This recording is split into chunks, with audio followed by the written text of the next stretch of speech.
fishy, oh fishy. Wouldn't you like to know where the fish is? Burn!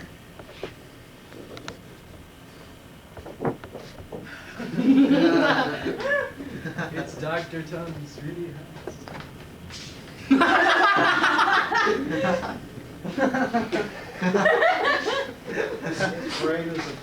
Take a bow.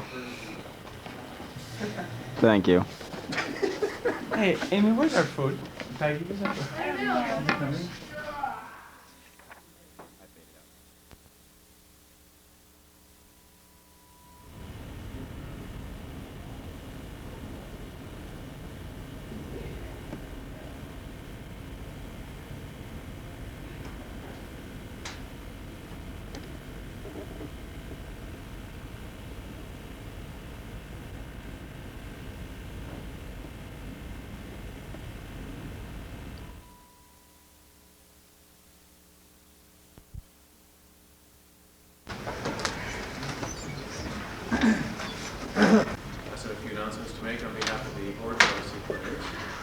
First is that the Lark is second in RC Players' 1990-1991 season, which is our 20th season.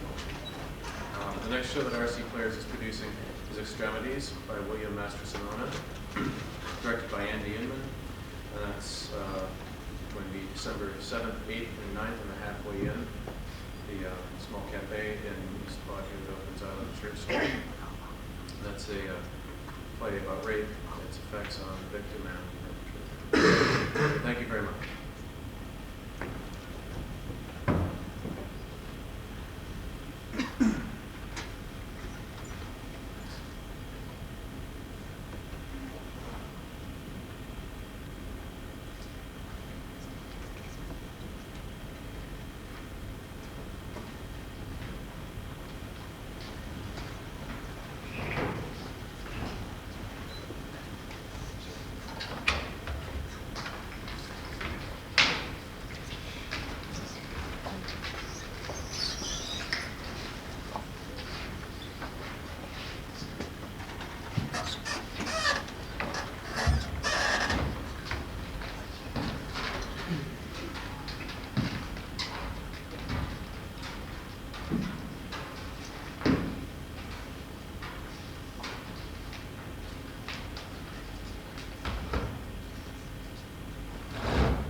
Is everyone here?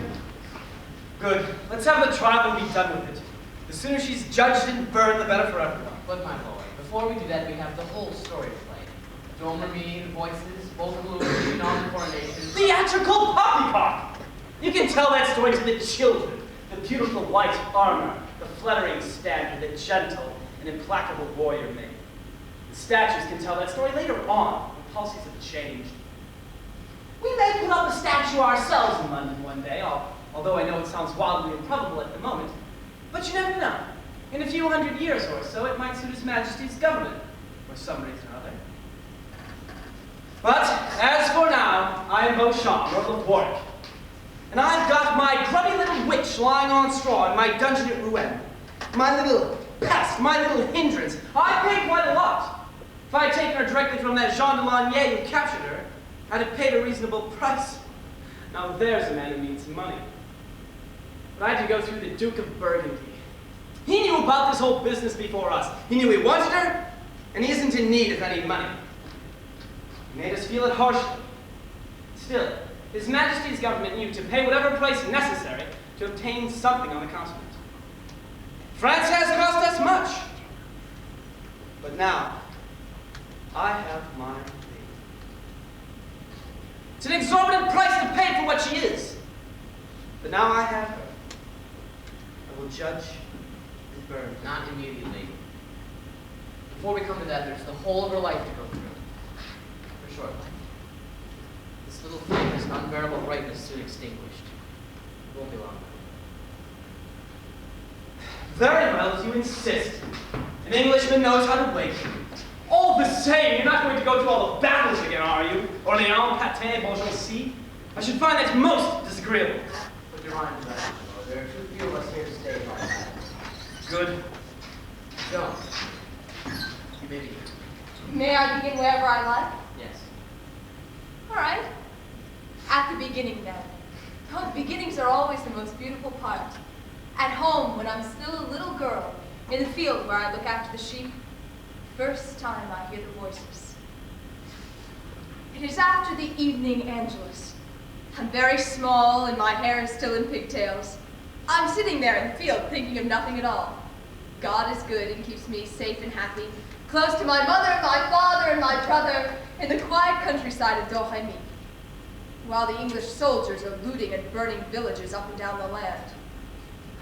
My big sheepdog has his nose against my skirt. The whole world is good and safe around me and protects me. It's so simple to be a happy little girl. And suddenly, a hand seems to touch my shoulder, though I know no one has touched me. And the voice says... Who will play the voices? I will, of course. I turned to look. A great light was filling the shadows behind me. The voice was gentle and grave. I'd never heard it before, and all it said to me was, "Be a good and sensible child and go off into church." But I was good, and I did go to church often. I showed I was sensible by running away to safety. That's all that happened the first time. I didn't say anything about it when I got home. Then came the second time. It was after the noonday Angelus. The light came again, in bright sunlight, but brighter than the sun. That time I saw him. Who? A man in a white robe with two huge white wings. He didn't tell me his name that day, but later on I found out he was the blessed Saint Michael. Is it absolutely necessary to let her tell all these absurdities all over again? Absolutely necessary, my lord. Joan, go to the help of the King of France and give him back his kingdom. Oh, holy sir, you haven't looked at me. I'm just a peasant girl, not some great captain who can lead an army. You will go and find out Robert de Baudricourt. He will give you clothes to dress you like a man, and he will take you to see the Dauphin. Saint Margaret and Saint Catherine will protect you. Please, please have pity on me, holy sir. I'm just a little girl. Well, I'm happy here in the fields. Never had to be responsible for anything except my sheep. The realm of France is far beyond anything I could do. With the King of France, he has great captains, as strong as you could need. Why, they're used to doing these things. They lose a battle, they simply say that the artillery wasn't sufficiently prepared, or that the winter with the snow was against them and cross all the men off their roll. But I shall think about it all the time if I have men killed. Please have pity on me.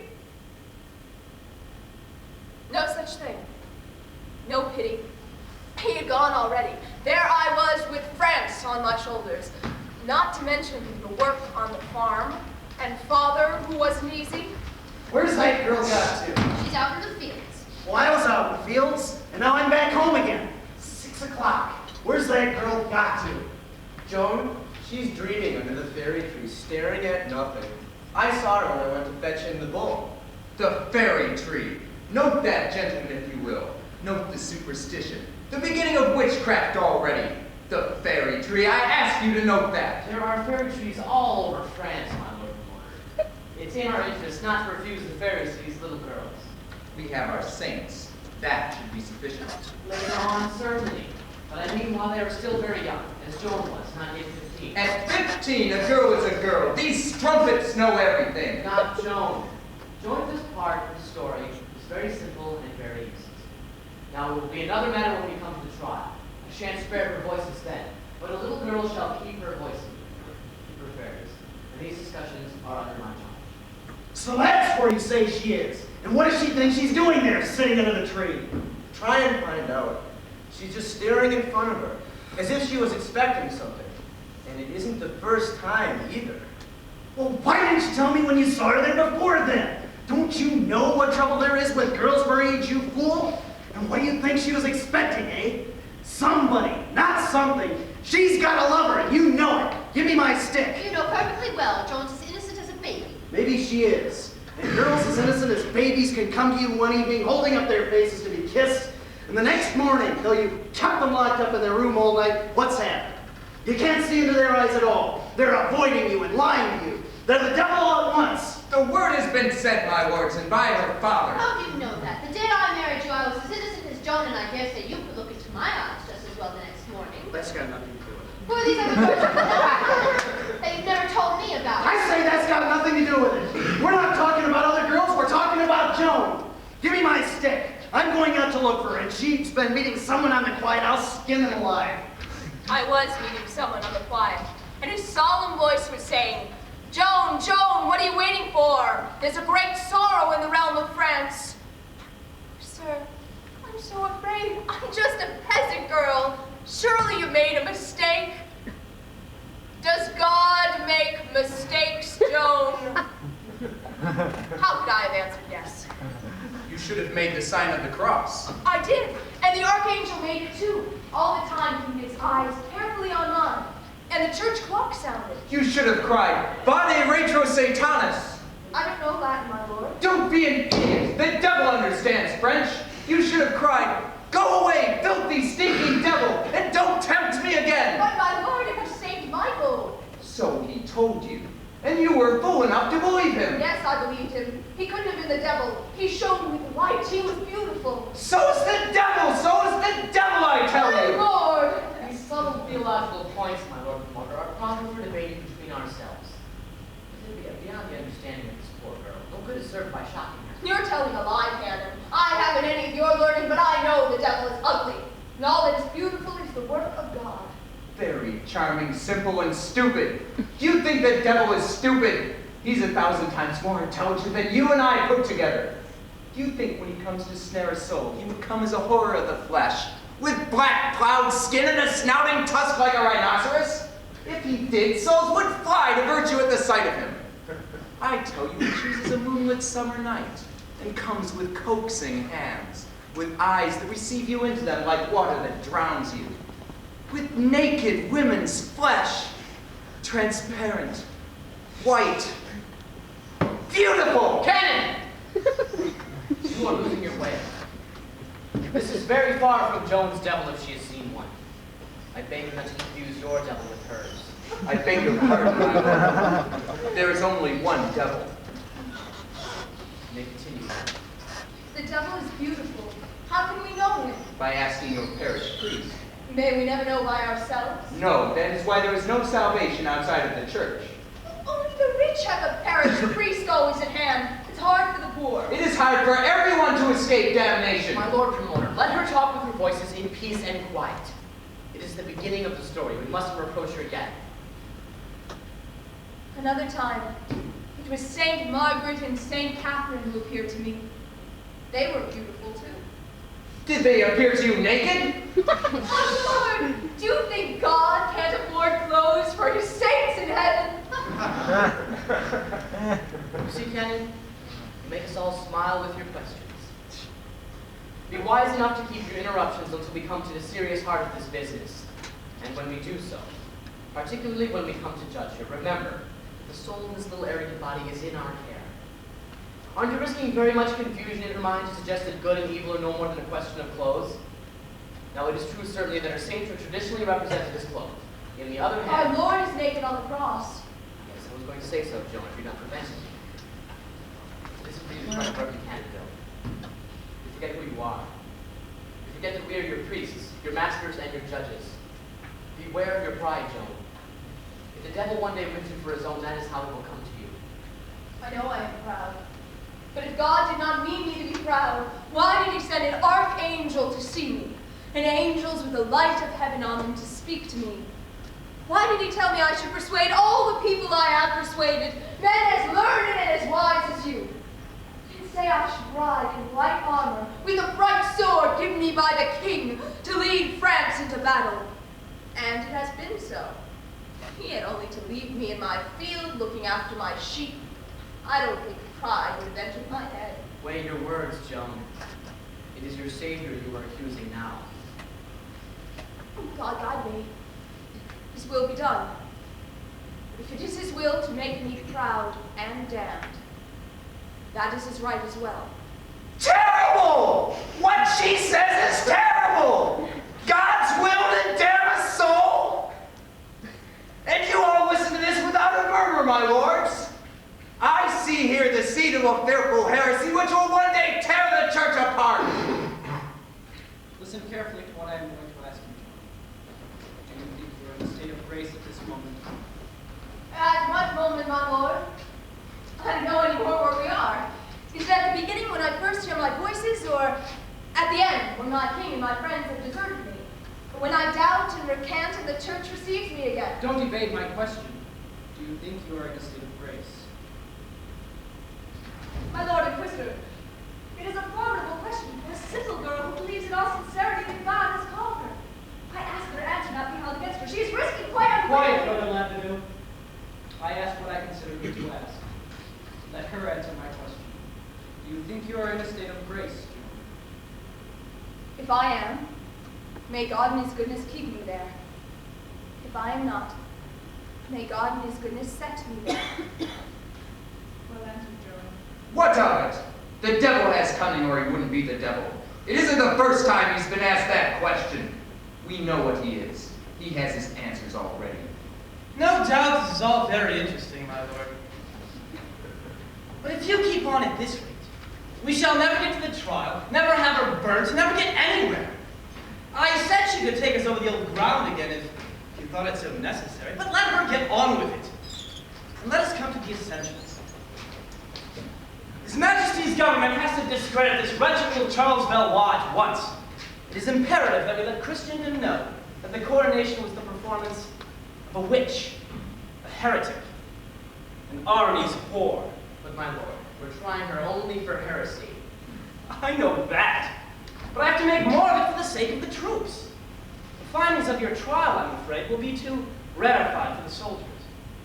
Propaganda, my lord, bishop, is black or white. The main thing is to say something pretty staggering and repeat it often enough until you turn it into a truth. It's a new idea, but believe me, it will make its way. The essential thing, so far as I'm concerned, is that the girl become a non-entity, whatever she is in fact, and what she is in fact is of no particular importance to His Majesty's government. Personally, I must admit, I find the girl attractive. The way she takes the wind out of your sails gives me a lot of pleasure. And her seat on a horse is good. That's rare in a woman. Had circumstances been different, and she'd belonged to my own set, I should have enjoyed a day's hunting. But unfortunately, there's been this damned coronation, which was nobody's notion but hers in the first place. Really, my lords, what's impudence? To have himself crowned King of France, of Valois, King of France, and to do it at rem on our territory, to dare to pick France out of our pockets and to pilfer the English heritage. Luckily, God is on our side, as he successfully proved at Agincourt.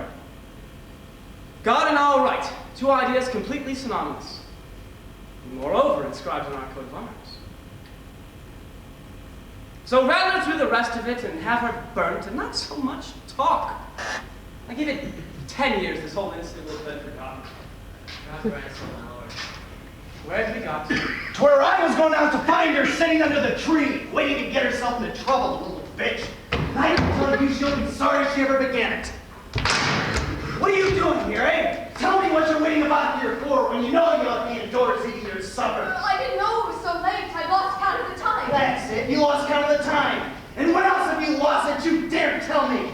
Who made you forget it was so late? When I arrived, you were talking. You called goodbye to someone. With whom were you speaking? Answer, I'll beat you to a pulp. St. Michael, Father. So, he taught you to mock your father. You met with St. Michael, little whore. You stayed the night to talk with him under the trees instead of helping your father and mother and marrying the decent boy that we picked for you. Well, I'll give your little St. Michael my pitchfork in the stomach and strangle you with my own hands like the cat meat that you I are. did nothing wrong, Father. Truthfully, it was the blessed St. Michael who spoke to me. And when you can't hide your sinning any longer, and every day it grows bigger than you for all to see, and you've killed your mother with grief, and your brothers have to join the army to get away from the scandal in the village, it'll be the Holy Ghost who brought it on us, I suppose. I'll tell the priest. Not content with warning you after blasphemy, you'll be shut up in a convent on bread and water, my girl. Father, stop shouting and try to understand what I say. I swear to you by our Savior, I'm telling you the truth. You've been coming for a long time now to ask things of me. It's always when I'm praying, when I'm nearest to God. Surely it must be true. St. Michael has appeared to me, St. Margaret and St. Catherine. They speak to me. They answer when I question them, and each one says the same as the others. Why should St. Michael speak to you, you little idiot? Does he speak to me? Natural enough. If he had anything to say, he'd say it to me, the head of the family. Does he speak to a priest? Father, stop shouting at me. Try to understand what I'm saying. For 3 years now, I've been trying not to believe them. All that time, you've been saying the same thing. These voices I hear, I can't fight them by myself. I've got to do what they say. You hear the voices now? For 40 years I've worked hard. I've killed myself to raise my children as Christians. To have a daughter who hears voices. I can't wait any longer. The time has come when I have to say yes. What can't wait any longer? What are they telling me to do, what you call these voices? They say I must go to the help of the realm of France, which is in grave danger of being destroyed. Is it true? Heavens above. Of course the realm of France is in danger of being destroyed. It isn't the first time and it won't be the last. And she always gets out of it. We'll leave it in God's hands. There's nothing you can do about it. Not even a man can do anything about it unless he's a soldier. But I can. My voices have said so. Oh, you can, can't you? Yes, Father. Yes, Father. Perhaps you're not a bad girl, but worse, you're a mad idiot girl. What do you think you can do then, poor idiot? What my voices tell me. I can go find Squire Baudricourt and ask him for an armed escort. I can go straight to the Dauphin Chinon and lead him out of the head of the soldiers to save Orleans, persuade him to be consecrated with holy oil by the Archbishop, and then we can hurl the English into the sea. Now you're explaining yourself at last. You filthy little slut! You want to go out with the soldiers like the lowest of the low. No, Father. Like the highest under God, riding first into battle and not looking back until I've saved France. What happens then is God's will. I've heard enough shameless lying. I'll teach you what happens to girls who go chasing after soldiers, pretending to save France.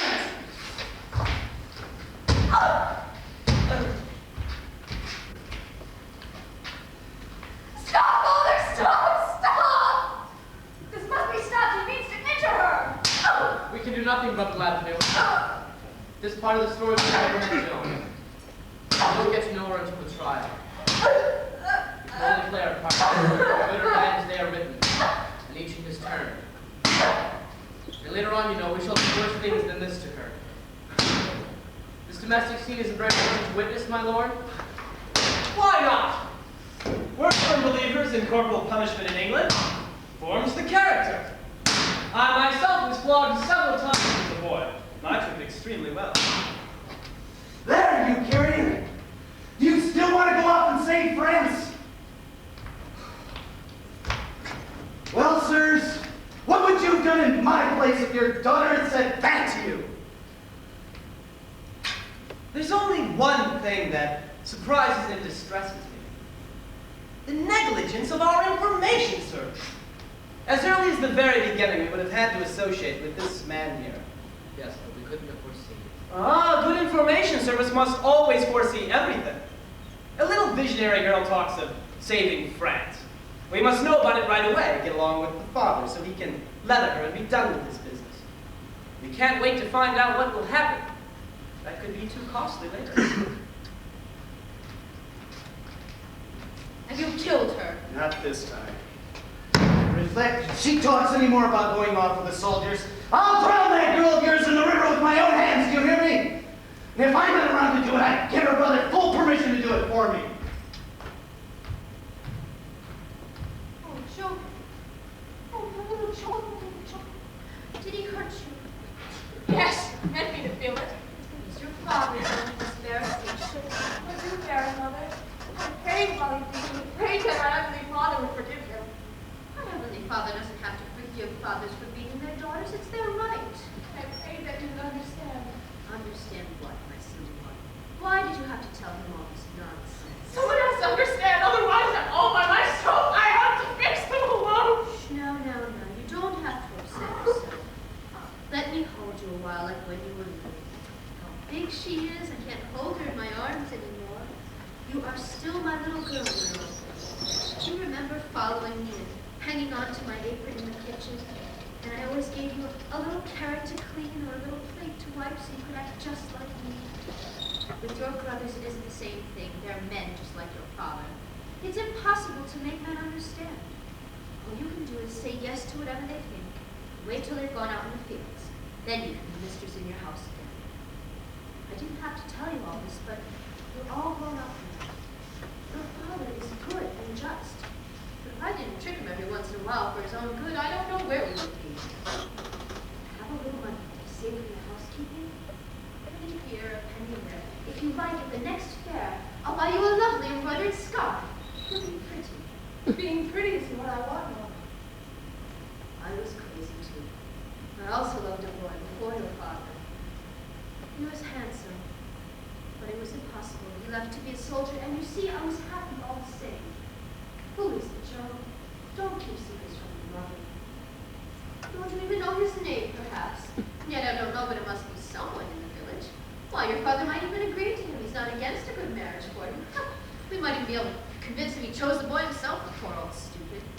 You know what men are. Roar a lot and lay down the law and bang you about, but in the end, just like a bull, you can lead them by the nose. Being married isn't what I have to think of, Mama.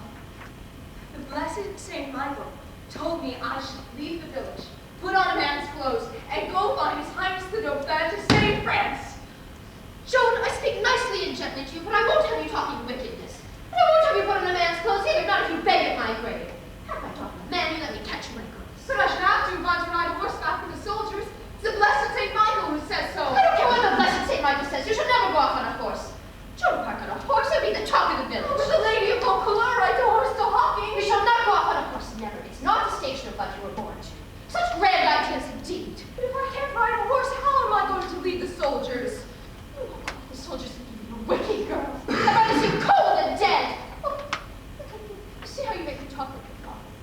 There are some things we feel the same about. Your daughter spins and scrubs and stays at home. Your grandmother never left this village, and neither have I, and neither will you. And when you have a daughter of your own, neither will she. What about the soldiers? Do you want to kill them? Oh, no, never.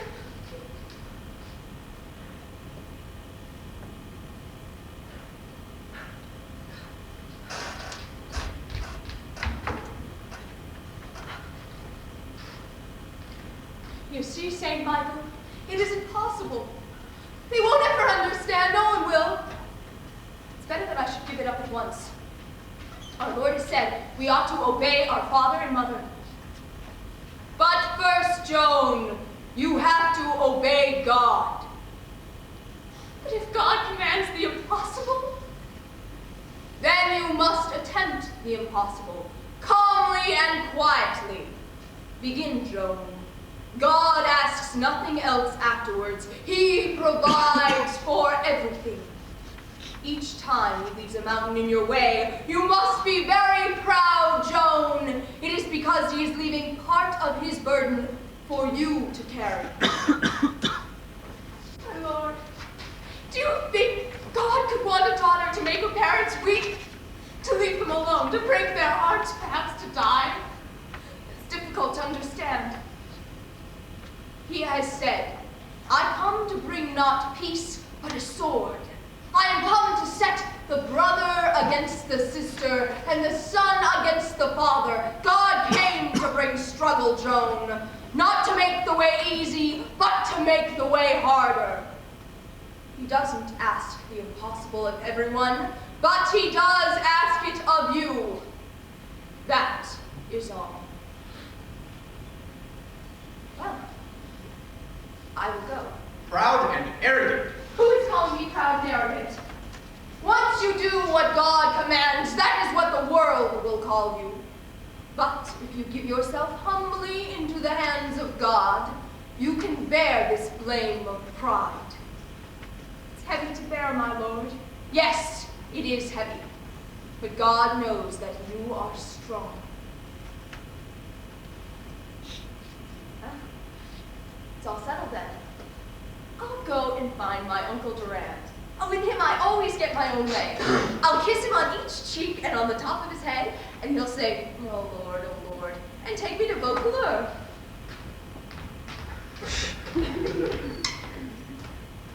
You're a silly donkey. Why do you have to go and tell the old people all that stuff? Next time, if you give me a penny, I won't say a word about where I saw you with your lover. So it was you who told them, you silly little pig. Sneak, sneak, sneak, I'll give you a tweak. Telltale's out of school, Dr. Man, a muddy pool. There's your penny.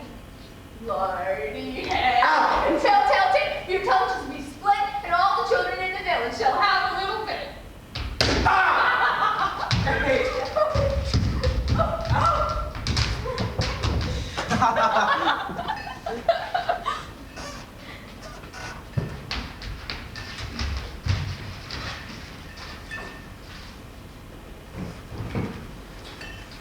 Well, what is it? What does she want anyway? What is it you want, you infernal nuisance? What's this nonsensical story after me? Oh! What do you mean playing the fool outside my gates for 3 days on end? What the devil are these tales you've been telling the guards until their eyes pop out as far as their noses? I want a horse, my lord, a man's clothes, and an escort to take me to Chinon. And my boots. You want that too, of course. If you like, my lord, and a bit clout. I'm used to it from my father. As long as I get the horse as well. You know about me, and you know what I want. Girls in the village have told you all about it, haven't they? Well, they come along to see me, usually to beg for the life of a brother or an old father who's been caught poaching on my lands. If the girl is pretty, I always hook him off the gallows, being amiable in heart. If she's ugly, I hang the chap to make an example of it. But it's always the pretty ones who come. They do manage to take one up in the family somehow. And with the admirable result that I have a fine reputation for benevolence in this neighborhood. So, now you know the rate of exchange and can come to terms. I don't know what you're trying to say, my lord. The blessed Saint Michael sent me to you. You don't have to bring the saints into this. I mean, that was all right for the guards, to get you in to see me. But now you're here, and you can leave your saints in their proper places. And I wouldn't be surprised if you get your horse. An old shade for a young maid, it's a reasonable bargain. Are you a virgin? Yes, my lord. Well, I agree to the horse. You have beautiful eyes. No, horse is all I want, my lord. Well, go on. You're amusing me. If I pay well for my pleasures, it helps me to believe I really want them. You do understand where this conversation is leading. No, my lord. Oh, good. The bed's no place for brains. What else do you want besides the horse? The taxes are coming in very well this autumn. I don't mind being generous. An escort of men-at-arms, my lord, which I can lead to Chinon. Now look here, if we're going to get on together.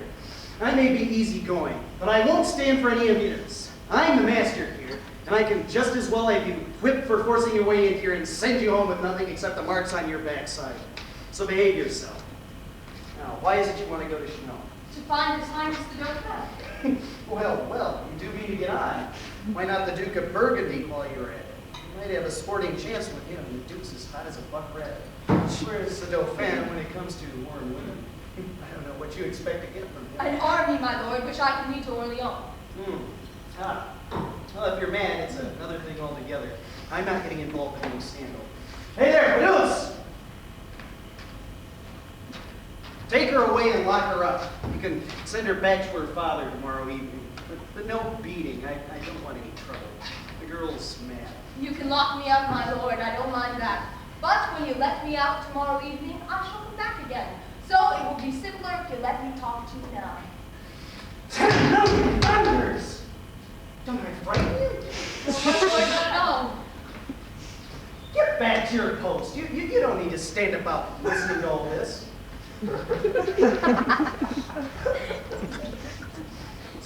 So tell me, why do I frighten you? I frighten everybody. You're very good, my lord. Good? Good? Well, that depends. I told you the price. And what's more, very intelligent. There are many people I shall have to convince before I can do everything my voices want. So it's lucky the first person I meet, the one everything really depends on, should be so intelligent. You're not a girl. How did you come to notice that I'm intelligent? Because you're very handsome, my lord. Oh, touch. I mean, I suppose suppose 20 years ago I might say that I pleased the ladies and I've taken care of myself, not let myself get too old too soon, that's all it is. You know, it's quite peculiar and unsettling to have a conversation like this with a farm girl I've never even heard of. We just happens to wander in here like a stray shipment. I'm a whole life vegetarian here. The lieutenants are a poor bunch, hardly a brain between them. And while we're on the subject, what's this connection you find between intellect and beauty? I've always heard quite the opposite. Handsome people are always stupid, that's a general. That's the opinion of the plain people who like to believe God can't manage both things at once. Well, you made a point there. Take myself, for example. I know as you likely say I'm not one of the plain people, but I wonder sometimes, am I after all very intelligent? It's a question I have to ask now and again. I can tell you this, between ourselves, as you're not anyone in particular. Obviously, I'm more intelligent than my lieutenants. That's natural enough, being an officer in command. If that weren't an established fact, there wouldn't be any army at all. Even so, I sometimes meet with problems which I find very troublesome. They ask me to decide something, some tactical or administrative point. And quite suddenly, I don't know why, my mind is a blank. There it is, nothing but a sort of fog. Now, Marky, nobody knows that. I managed to get out of it without my face showing any change of expression. I make a decision, all right. And that's the essential thing when you're in command. Make a decision, whatever it is. I mean, until you've had a bit of experience, you're apt to get a bit flustered, but you realize after a while that it all amounts to the same thing, whatever you decide. Still, who would like to see myself doing better? Vocalure, as you can see, is of no great size. I'm waiting for the day when I make a really important decision, one of those momentous decisions of great consequence to the nation. Not a matter of someone who hasn't paid his taxes or a half dozen prisoners to be named. Something a bit exceptional, which would get me noticed and talked about higher up. I don't know why I'm telling you all this. I mean, there's nothing you can do about it. We've got to help you. You're half crazy to the mark. I know because they told me so. Listen, Robert, what is that important decision which will make everyone take notice of you? Well, I can tell you, it's me. What are you talking about? Listen, Robert, first of all, you have to stop thinking of me as a girl. That's what's getting you confused. Now, God didn't make me ugly, but like all men, it's the opportunity I didn't want to let pass. You're already afraid of looking stupid. You'll find other girls, you old pig, if you absolutely have to sin. Girls who will give you more pleasure and will ask much less of you than I have. And me, I couldn't please you much. And listen, Robert, when I tell you the truth, acknowledge it and say yes, otherwise we'll never get anywhere. Oh, no. What do you mean, no? I mean, yes, it's true. I'm not particular about you. Though, mind you, you're pretty enough. All right. You don't have to think to upset me. I'm very glad the point's cleared up. Now you can imagine you've already given me the men's clothes I asked for, and we can discuss things calmly and quietly as man to man. Discuss what? Your own important decision. My splendid Robert! Of your great achievement, which will make everyone take notice of you. Now think of them there at the forge. They don't know whether they're cursing or praying or which saint to turn to next. The English are everywhere. And you know our French army, good boys, still got fight in them, but they're discouraged. They got into their heads that the English will always be the strongest and that there's nothing to be done. Anouilh the bastard, he's a good captain, intelligent, which is rare in the army, but no one listens to him anymore. So he spends his days having a high old time with the women in the camp. That's something else I'll have to deal with. And then there's Lark here and some Try's angry bulls always go slashing in head first. The way they did it at Agincourt, they're wonderful at getting killed. But that isn't any use, is it, Robert? You can't treat war like a tournament. You have to win, you have to be cunning, you have to wage it here. With all your intelligence, Robert, you know that better than I do. I've always said so. Nowadays we don't think enough. Take my lieutenants, always spoiling for a fight, and that's all they can think of.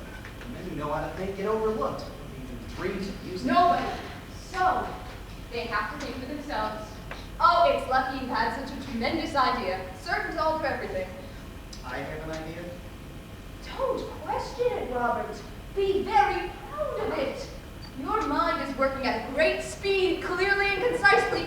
Oh, it's a sad thing to think that in the whole of France, no one sees things clearly, except you.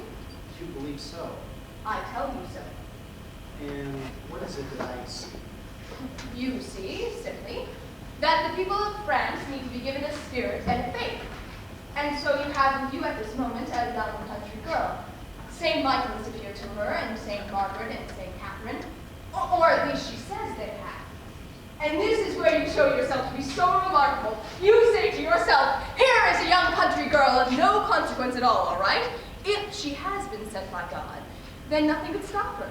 And it can't be proved one way or the other whether God sent her or not. She certainly got in to see me without my permission. And I've been talking to her for full half an hour. Nobody could deny that.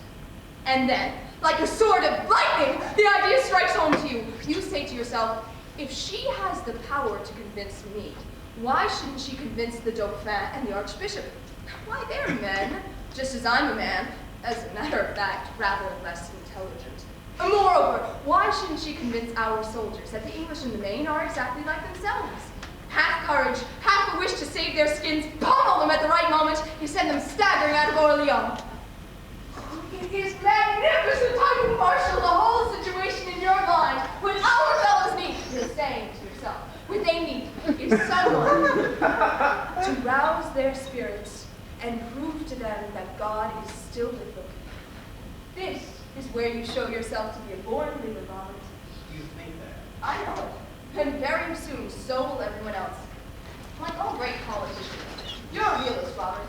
You say to yourself, I, Baudrillard, have my doubts about her coming from God. I'll send her off to them. And if she is, it will have the same effect, whether it's true or false.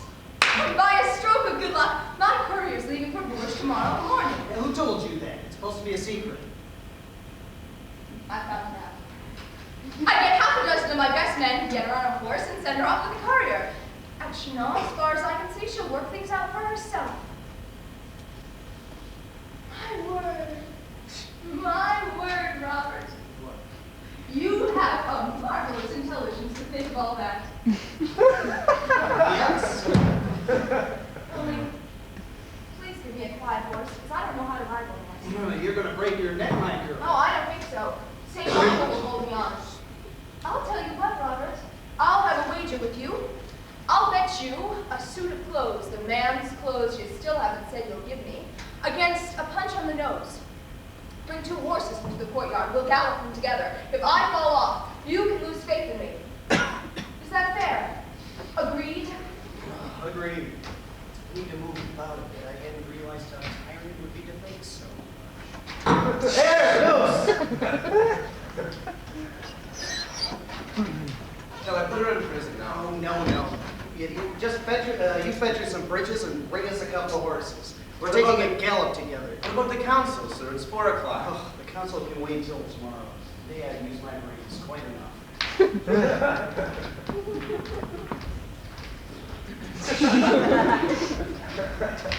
I can see this girl had quality. Very entertaining to watch her play the old fish, didn't you think so? Rather too crude for my taste, my lord. Something a little subtler would be needed when it comes to do with Charles. My Lord Bishop, the tricks that you and I use in our way of business aren't so remarkably different from hers. Whether we're ruling the world with a mace or with a crozier, in the long run we do it by persuading fools that what we make them think is their own opinion.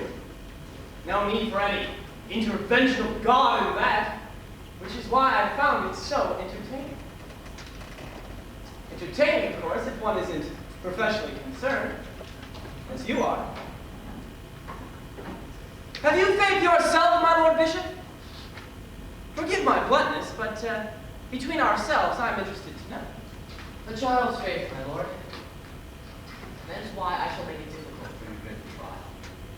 And why we shall go as far as we can to save Joan.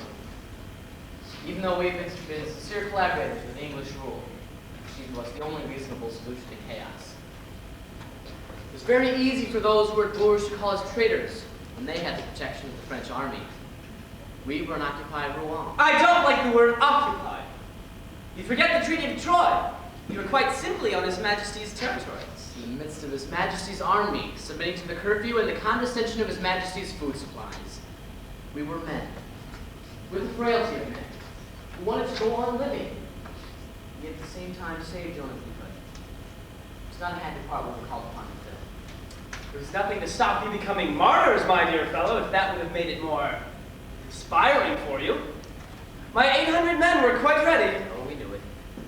They took great pleasure in hammering on the door with the butts of their halberds to remind us they were there. We temporized for 9 months before we would deliver Joan up to you. This little girl forsaken by everyone. 9 months to make her say yes. Future times will be pleased to say that we were barbarous. For all their fine principles, they will take to expediency faster than we did, in every camp. 9 months! That's quite true. What a difficult confinement this trial has been. Our Holy Mother Church takes her time when she's asked to give birth to a small matter of policy. But the nightmare is over. The mother and child are both doing well. I have pondered deeply over these things, my lord. To help the mothers, but it is our one concern. When we saw there could be no alternative, we sacrificed the child in good faith. And ever since that day of Joan's arrest, God has been dead to us. Neither she, whatever she may imagine, nor we have heard him anymore. We have gone on, following our duty, our daily custom to defend the old house. This great and wise human building, which is all that remains to us in the absence of God. From the time we were 15 years old, we were taught how to defend it. But Joan had no such help. And yet, though her faith fell on dreadful days, when she was left alone by men and by God, she also was gone. Recovering after the single moment when she weakened, bearing herself with a curious mixture of humility and insolence, of grandeur, good sense, even up to execution and death. You can understand. We had our eyes buried in our mother's skirts like children grown old. And yet precisely in this loneliness, in this desert of a vanished God, in the privation and misery of the animal, the man is indeed great who continues to lift his head, greatly alone. Yes, well, no doubt. But if our business is politics, we can't afford to brood about such men. We seem fated, as a rule, to meet them among the people we condemn to execution. It is a consolation to me sometimes to think of those old priests. Though we were deeply offended by our insolent answers, still, nevertheless, even with English swords at their back, tried for 9 months not to commit the irreparable. Enough of fine phrases, Bishop. Nothing is irreparable in politics. I tell you, we shall raise a handsome statue here in London one day, when the right time comes. But for now, come to Chinon, my lord. I have a profound disrespect for that lounging little either Charles. But he's a character who never fails to amuse me. But Charles, it's impossible. You can't have me appearing at the ball looking such a front. Your mistress in one of last year's steeple hats. Well, you know that it would be scandalous. And your queen, Charles, the Queen of France. What would they say? They would say that the King of France isn't worth a penny, which is quite right. But think how the English court would laugh. The Duchess of Bedford and Gloucester's wife, to say nothing of the Cardinal of Winchester's mistress. Now there's someone who knows how to dress. Imagine, Charles, if they're wearing our newest fashions over there, before we are. Well, you are the King of France. How can you tolerate this? I am not the King of France. It's just a rumor I started. Trash is practically the only thing left that we can sell, though. Our fashions and our cooking, they're the only things which still give us some prestige with the foreigners. We have to defend this prestige. The girls aren't altogether wrong, Charles. It's most important that there be no doubt at this ball that the ladies of the court of France are the best dressed women in the world. No one has ever been able to decide, remember, exactly where triviality begins. A steepled hat the English have never seen before might be as good as a great victory. Victory isn't going to stop the making off with Orleans. According to the latest reports, Orleans is lost. And I think we should counterattack with stabs from your hats. That could be very dangerous, a hat stab in the eye of a lady. I'm telling you, Charles, that the Duchess of Bedford and Gloucester's wife, and above all the Cardinal's mistress, who has to be the most elegant person of her position, would have a fit. Imagine, Charles, if we came with foot-long steeple hats, with horns, Charles, completely different than this year's steeple hat. You have no idea, dear, what a stir would cause in the courts of Europe. Why, they would be crying, and the little fold in the back. Oh, the little fold is a mess. They won't have a moment's rest, my dear. Bedford, Gloucester, and the Cardinal will have to plan a counterattack. They won't have a moment themselves to think about Orleans. If you want a victory, Charles, here's what you could have for nothing. For nothing? You make me laugh. How much did you say these steeple hats would come to? 6,000 francs, my darling, but that is next to nothing when you remember they are completely embroidered with pearls, and pearls are a good investment. Well, when the steeple hat isn't fashionable anymore, we can sell the pearls at a profit and put it towards the army's back pay. But 6,000 francs? Where do you think I can find 6,000 francs, you poor little fool? 12,000 francs, Charles, because there are two of us, remember? You wouldn't want your mistress to be better dressed than your wife. 12,000 francs! They've gone out of their minds! Of course, there is a simpler model, but I wouldn't advise it. Well, we'd be forfeiting the moral effect we should have on the stupid English. And after all, that is the effect we're after. 12,000 francs. It's enough to pay 3/4 of Dumas' army. Really, mother-in-law, I don't know how you can encourage them. A woman of your good judgment. It's because I'm a woman of good judgment that I support them, Charles. Have you ever known me to be opposed to anything that was for your good or the dignity of the throne?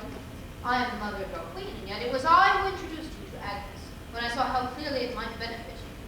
Please, Mother, don't brag about it. Daughter, Agnes is a very charming girl who perfectly knows her place. It was quite surprising as it was to me that Charles should decide to become a man, and the kingdom had even more need of it than we had. A little more pride, dear girl, at the moment you have thoughts like a tradesman's wife.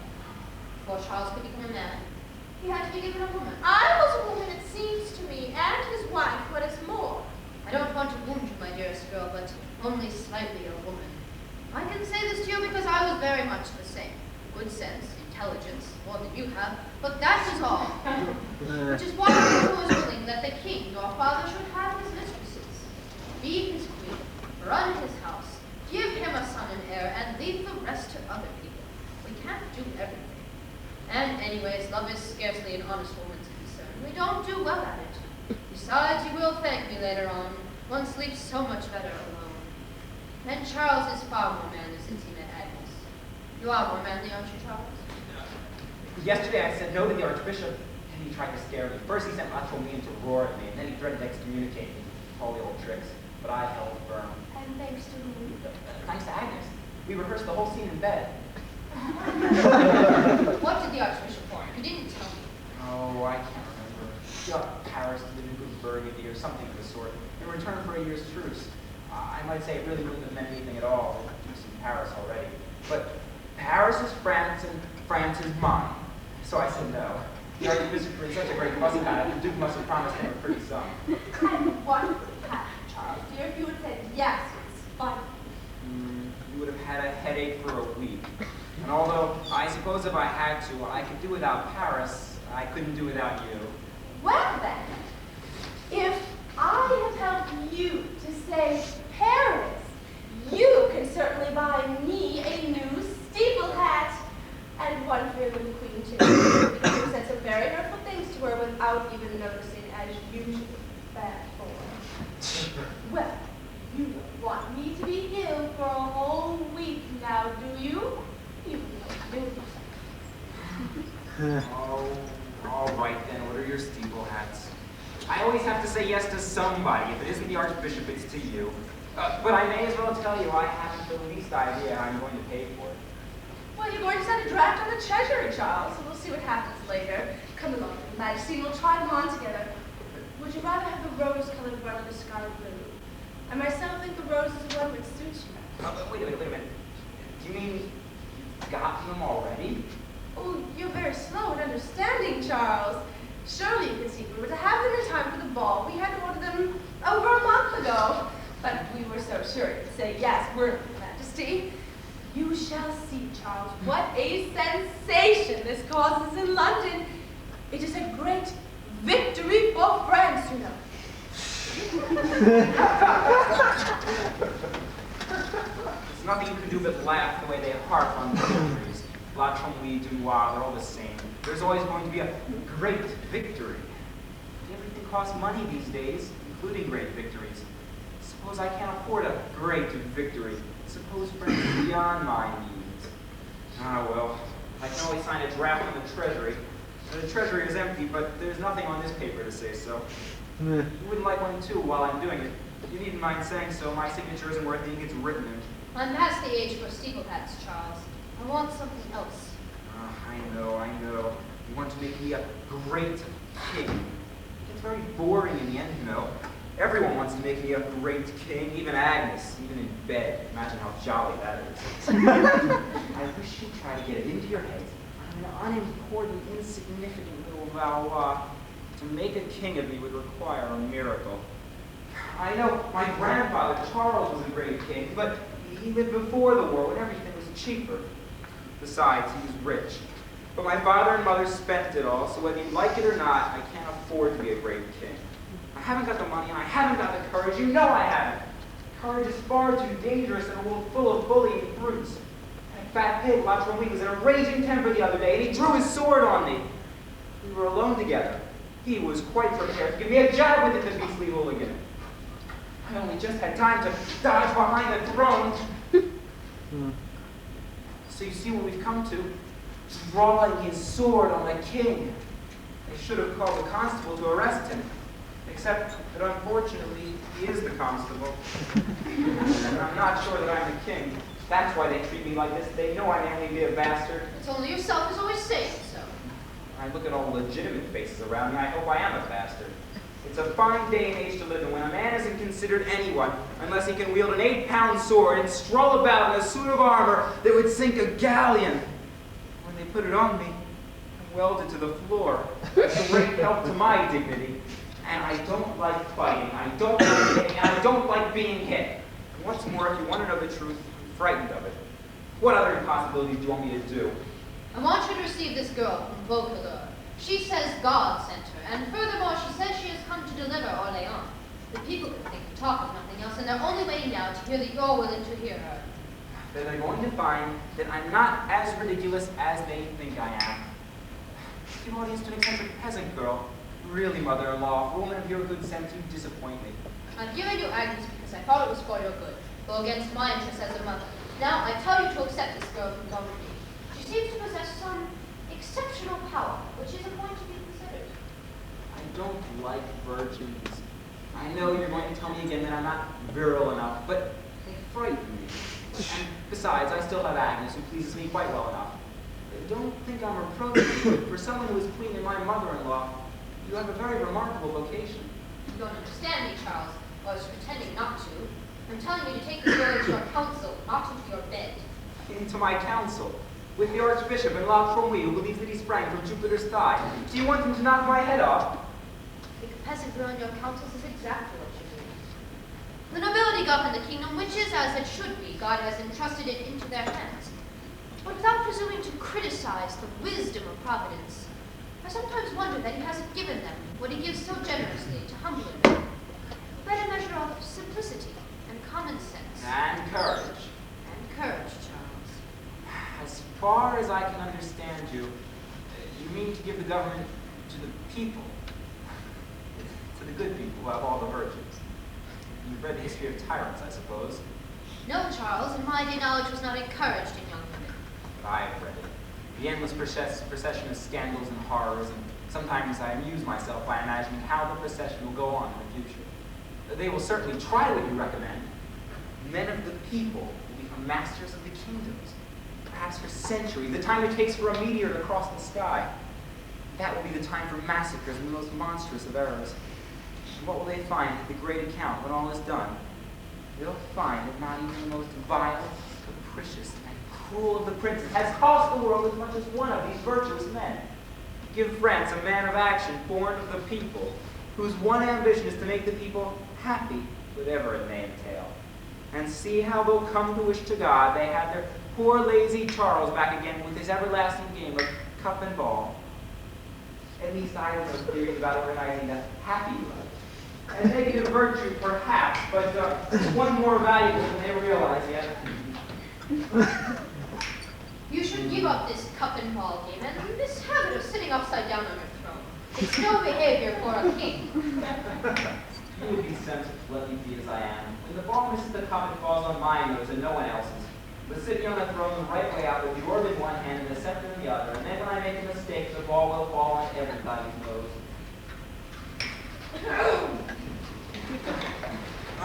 Archbishop, Constable, you've come at the perfect moment. You see, I am starting to govern. I have here the orb and scepter. It's a cup and ball. Unimportant Archbishop symbolism, after all. I need to teach the Prince of the Church that. Your visit to me must mean you wish for an audience. I haven't come to be playful. I know very well the minority opinion which cares to intrigue and agitate on every possible occasion is trying to convince you to see this notorious peasant girl you've heard of. The constable and I are here, sir, to say that it is not our intention to admit her. What did I tell you? I have taken note of what you recommend, my lord, and I shall consider what course to follow. You may go now. The audience is over. I will remind you, sir, I am not here for your amusement. Every time I talk like a king for a moment, they think I'm amusing myself. Very well, then. Leave me to amuse myself in peace. Sir, this girl's miraculous reputation is spreading across the country ahead of her. It was here before she arrived, and it is already causing excitement in besieged Orléans. God has taken her by the hand and leads her. This is the story. God has decided she shall save France and drive the English back across the sea, and other such nonsense. Well, God will expect you to receive her into the royal presence, and nothing is going to prevent her. I don't know why they're so anxious he should concern himself in their affairs. Naturally, she has performed miracles. I would have been more surprised if she hadn't. Why, a soldier called her I don't know what when she arrived, did she know? She told him he was wrong to swear because soon he would be standing before his Redeemer. And an hour later, this boorish fellow missed his footing and fell into the well in the servants' yard and drowned himself. That blundering step of a drunkard has done more for this girl's reputation than a great victory could ever do for Dunois. Apparently, the opinion is unanimous from the lowest kennel boy to the highest lady in your court. Only this wretched girl can save us. A preposterous infatuation. I speak to you of the greatest matters of the realm, and you play at cup and ball. Let us be clear about this, my lord.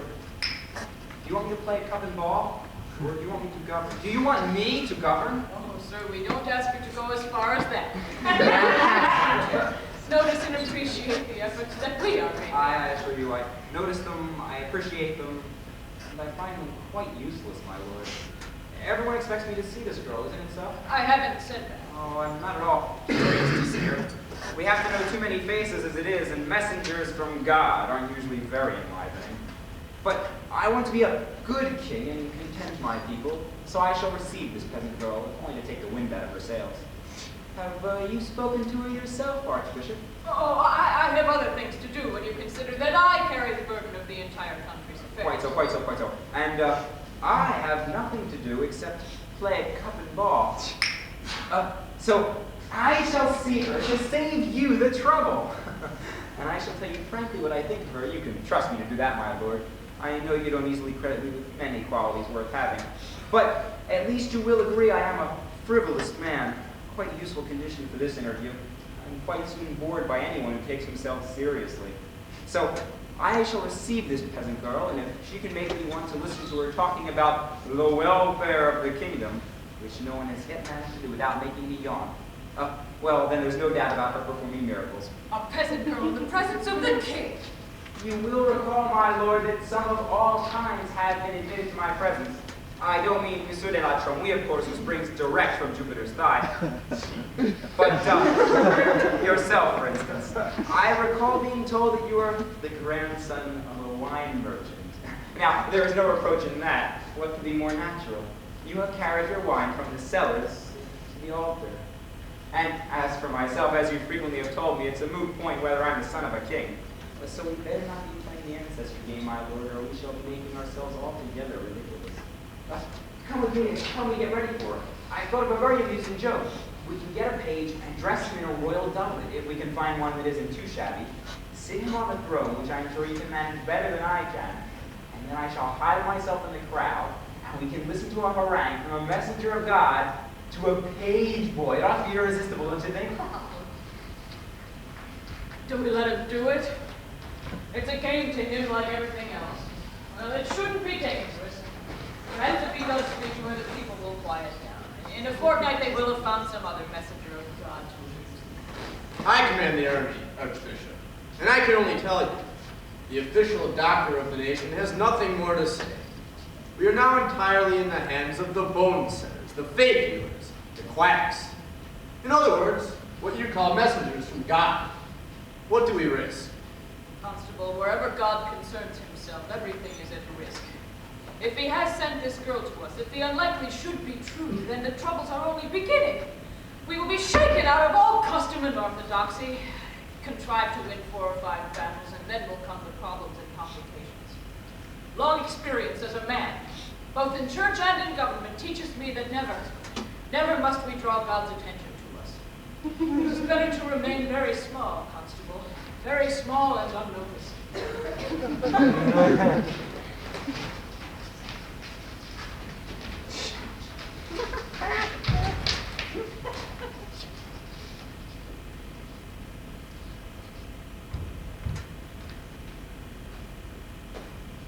You must kneel, child, before the king.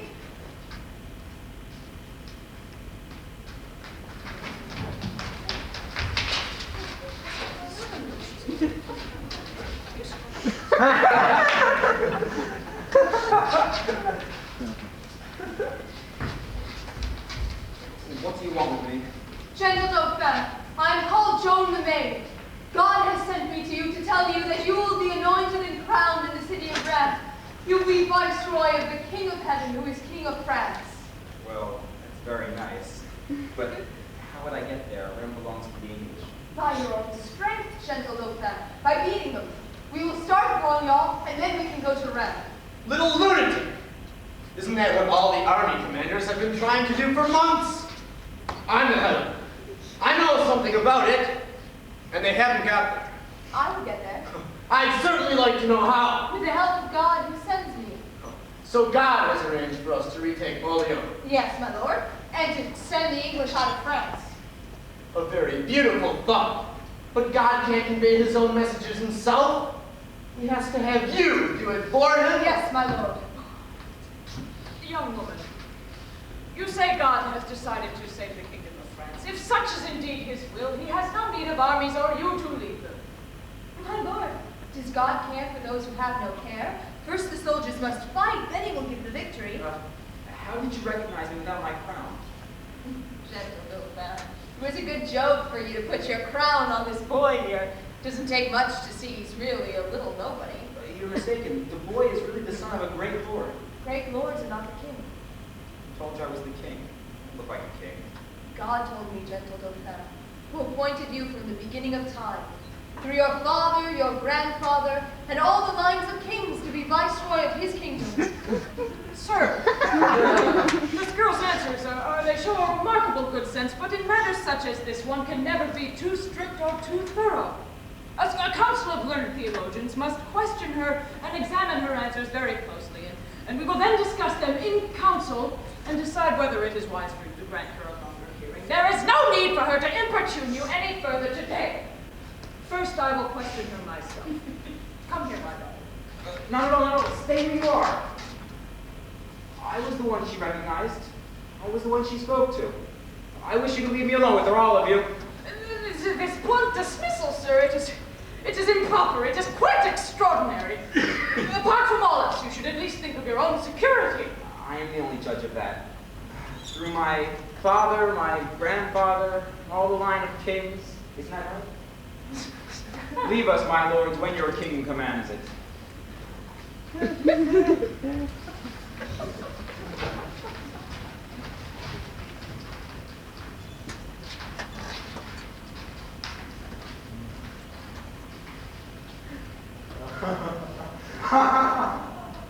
They've gone. Did I do that? Or did you? It's the first time in my life I have ever made myself a babe. I hope there's nothing like the Archbishop was trying to suggest. You haven't come here with a knife, you haven't come here to kill me. No, you reassure me. I had forgotten, with all these pirates in my court, how reassuring a smile could be. Are there many of you in my kingdom with such honest faces? No, yes, sir, very many. But I never see you.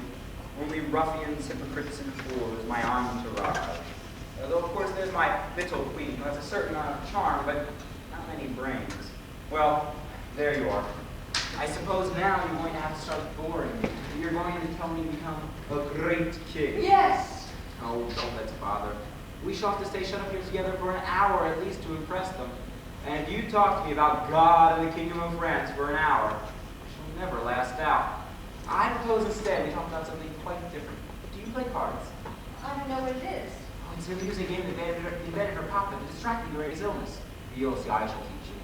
I've played it so often that I've grown tired of it. But I think you might enjoy it if you've never played before. I hope they haven't stolen it from me. They steal everything from me here, and a pack of cards here costs a lot of money. Only the royal princes have them. Mine were left me by my father. I shall never have enough money to buy myself another pack. If those devils have stolen them, oh no, here they are. You knew Papa was mad, did you? Sometimes I hope I'm really his son so that I can be the true king.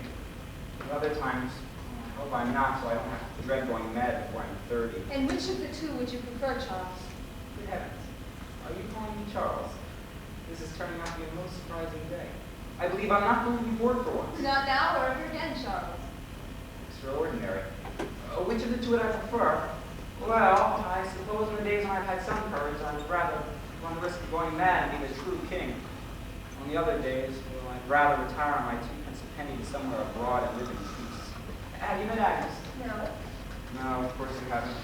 Retirement wouldn't do for her, but I couldn't afford her then. She's always wanted me to buy her things. And today? Are you feeling brave today, Charles? Today, I guess I'm feeling fairly brave. Very, but fairly. You saw how I packed off the Archbishop. Well, how would you like to be brave all the time from today onwards? Do you mean, you know the secret? Yes. Could you sell it to me without letting the others know about it? I'm not very well off, but I could sign you a draft in the treasury. I will give it to you, Charles. For nothing. Yes. Then I'm not interested. The secret is either no good or far beyond my means. Disinterested people are too rare at any price. I have taken to behaving like a fool so that I should be left in peace, but I know more than you think I know. You know too much. Too much? You can never know too much. Sometimes it is possible. You would soon see, if you were here in my position. Among a lot of brutes whose one idea is to stab you when you're least expecting it. And if you've been born a weak sort of fellow, as I was, well, you would soon see that the only way to steer safely through it is by being more clever than they are. And I am, much more clever, which is why I more or less hang on my throne. But I shall be with you now, defending you. You think you will? And I'm strong. I'm not afraid of anything. You're very lucky. Sit down. I'm going to teach you to play cards. All right. Then I'll teach you something. What? Not to be afraid, not to know too much. Now, pay attention. You see these cards and the pictures drawn? There's something of everything here. Knaves, queens, kings, same as in the world. And these are the troops. Spades, hearts, clubs, diamonds. Those are the commoners. There are plenty of them, and you can lose as many as you like. Then, you deal the cards, and fate will either give you a good hand or a bad one. And then the battle begins. The higher cards can capture the lower ones. Which do you think is strongest? The king is.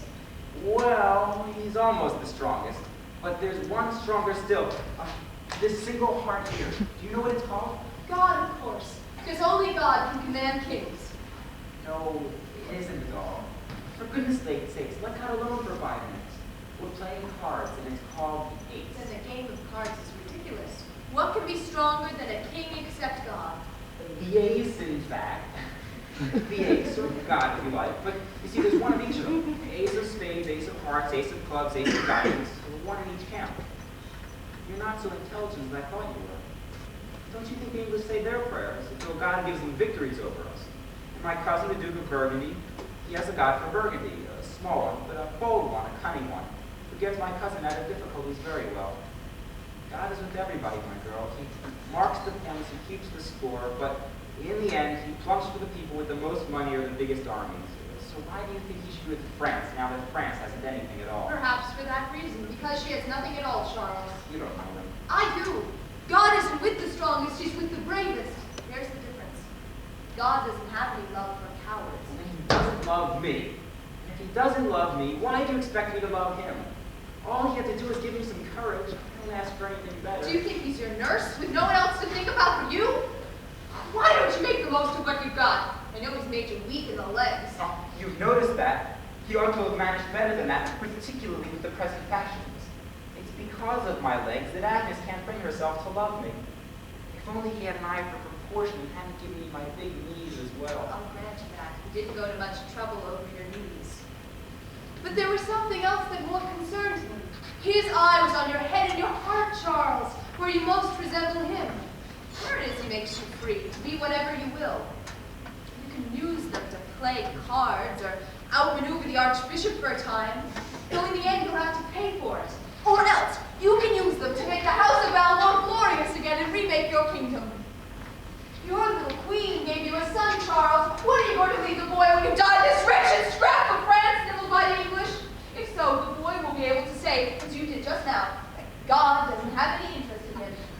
You are God, Charles, to your little son. You have to take care of him. But I keep telling you, everything frightens me. You shall have the secret now, Charles. But don't give me away when I tell you that everything frightens me too.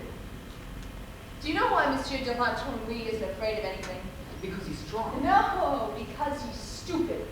The wild bulls and barrel-headed oxen, oh, they're never afraid of anything either. And you know, it has been even more complicated for me to get to you than it will be for you to go to Orleans and refashion your kingdom. I had to explain to my father. That was bad enough to get. He didn't think I wanted anything except to go dragging off after the soldiers. So he beat me. My goodness, the English don't hit any harder than he does. And I had to make my mother cry. It's nothing worse than that. And then to explain to Baudricourt, who didn't want to think of anything except adding one more to his list of sins. Don't think I haven't been afraid. I've been afraid from the very beginning. Then how have you done it? Just as I should have done without the fear. That's all the difficulty there is, Charles. Try it once and see. You say, one thing's obvious. I'm frightened, which is nobody's business but my own, and now on we go. And on you go. And if you see something ahead which nothing can overcome. Like La Anouilh enjoying one of his rages. If you like. Or the unbeatable English in their fortress facing Orleans. You say, here it is. They outnumber us. Their walls are as thick as the length of a giant's arm. Their cannons out thunder, thunder. Their arrows out rain the rain. So be it. I'm frightened. Now I know how frightening it is, and on we go. And the English become so astonished, they begin to be frightened themselves. You get through because you think deeper, imagine more, and get over your fear first. That's the secret of it. But is it always so successful? Always. As long as you turn and face what frightens you. But the first step has to be yours. You wait for that. Do you think we could try your secret? We have to try. Tomorrow, perhaps. But by tomorrow, I shall have time to prepare. No, Charles, now! You're ready now! You mean I'm ready to call the Archbishop and La Anouilh and tell them I'm giving you command of the army, and then sit calmly back and watch their faces? Absolutely ready. I'm scared out of my mind. Oh, that's wonderful! You must be still frightened after you called them. Are you sure you're as frightened as you possibly could be? Oh, yes, I agree with you. Oh, that's an enormous advantage. The whole scheme is to be afraid first, before the battle begins. Oh, you'll soon see. I'll call them. My Lord Archbishop, Monsieur de la Anouilh, Monsieur de Flowers to speak to you. Goodness, I'm so frightened. That's right, Charles. More frightened still. I can't be more frightened. It's impossible. Then we have the victory. He says Charles is afraid, but he still calls them. In 8 hours, we shall hold Orleans. You called us, Your Highness? Yes. Yes, I've come to a decision, my lord, and it also concerns you, Monsieur de la Anouilh. I'm giving command of my royal army to this maid here. If you don't agree with me, Monsieur de la Chambly, I must ask you to surrender your sword to me. You are under arrest. Well done! Now you know how simple it is. Do you see this?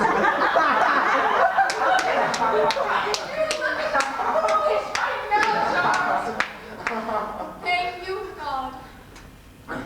On your knees, Monsieur, on your knees. And give us your blessing, Archbishop, no hesitating. Now that we've all been thoroughly frightened, we must make straight for Orleans.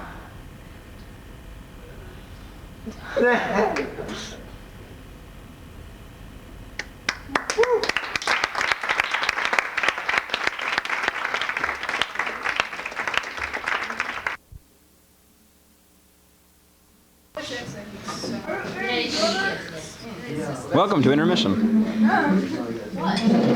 Oh dear. Yes, we're adding this to the tape. Intermission. Also, I just want to get some facial expressions in because you really can't see them that well on the tape. There you go. That's a good I one. was doing all day. I'm like, ignore the food. I was going. The whole time I'm on stage because I'm going to fall asleep. You can't see the faces? Not very well because it's basically pretty far back. Yeah. It's too bad. Sometimes you can, but we can't see very many of your things. But you gesture really well, so yeah. Oh well, looks like we're dead today too. No. Here, watch him. He's not dead. Yeah. Oh, there, dead. He's alive. Well, Send me halves to clean this room. Where's everybody else? I don't know. Going to the back. They're all missing. Outside sniffing off the gym. Don't blame them. We should give some to the audience. no shit, man. Yeah, let's find Probably out. some laughing gas into that. Correct. Folks, Here! you guys are the latest audience in there so far. David, you are just huge tonight. I know, and we're just like, every time, we keep trying for laughs, and we keep pausing where there are normally laughs, and nothing happens, and it's like, creak, creak. You can hear the crickets. You know, it's like, we're all just standing there. The crowd is just like,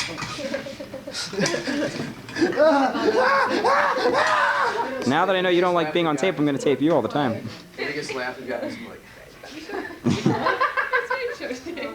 it's like no laughter. There's a reel. I said cooking.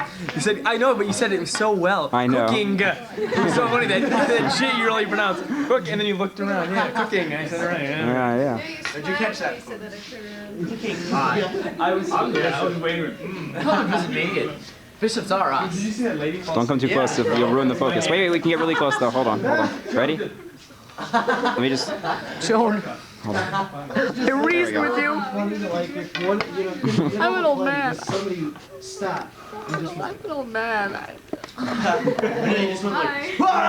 You just kind of just like, are you okay? Well, a play still going on. Wait, stay awake. God, we're getting a play. No, I don't mean to sound rude if it's a relative. Was there someone sleeping? Relative. Uh-huh. Yeah, there's someone At least one person. like the second row is I know, that's hilarious. Do you guys remember drink a sin of that man who came and said, Yep. Not that guy. Wasn't there someone that left in the middle? Right, and the one was really drunk, some like a friend Yeah, of that's right, Angie's, it was he like- came, he was like, Yeah. Frank, what do you say? That's right. there was that This isn't the raise everybody's expectations. Maybe I'll Really subdued like that. I know. Stop that. Ah. Please, no pictures. No pictures. I won't do it like, wow. I love this. Well, this is for posterity. Just fire it off.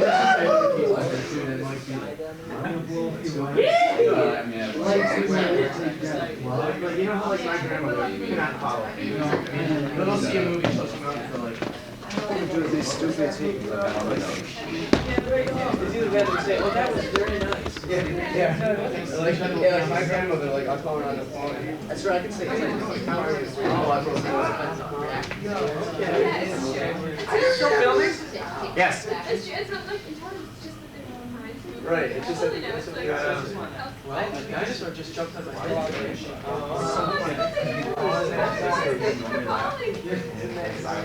And you think It's like that bug. She just went on. She was like, I talked to her. oh yeah? I was walking to the awake. Serious. Just at the top of the hill. And they just were looking at me smiling. And I said, oh, our teacher was going to see you. And they said, Hello, my baby. Hello, my dog. And they said, oh, well, thank you very much. Everybody do the Michigan ride. Everybody do the Michigan ride. Hey, what about me? Your father here listening to you? Yeah. He liked it. Did he? He liked it a lot.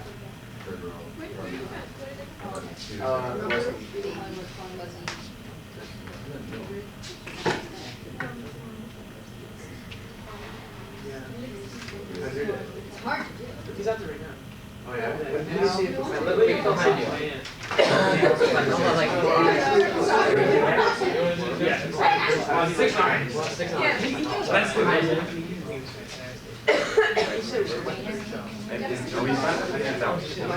Oh, there we are. Left the building? Yeah. I can't tell. Where are the others? Oh, they're there. I bet we can see every person. It looks probably pretty stupid. Good. Yeah, I mean, like, in any story. At least you're catching ourselves acting normal. It's not like Very It's normal. like a little self-contained. I like to see You're watching them. I don't know. Yeah. Yeah, I should color them in. Now when I'm on stage, Maybe I don't think it's Watch that again. Huh? Maybe I don't think I should worry about it. Yeah. wow. Stop being so Right. Yeah. No, they really should. I don't know. The Hello audience and welcome to intermission. behind the sets. Behind the sets. Well, you'll learn a little bit about how we made this place. And then we shall introduce everyone and Alrighty, sick, you too, buddy. Sometimes not He's very clumsy. No, it's true.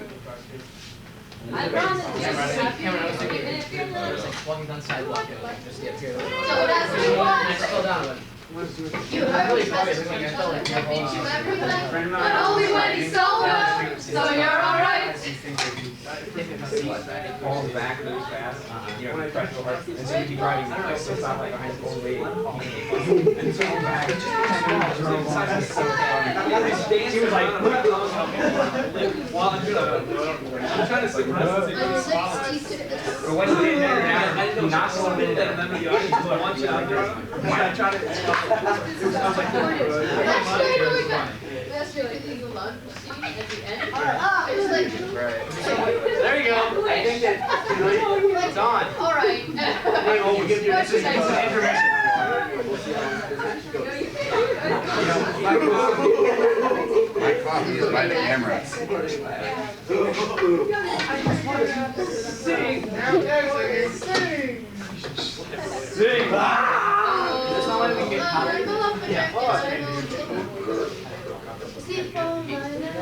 By the way, and I have my number. Just give a call.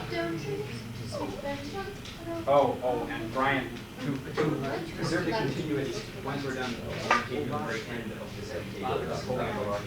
It's a lot of things. As in 11. That's better. great. Studying intermission.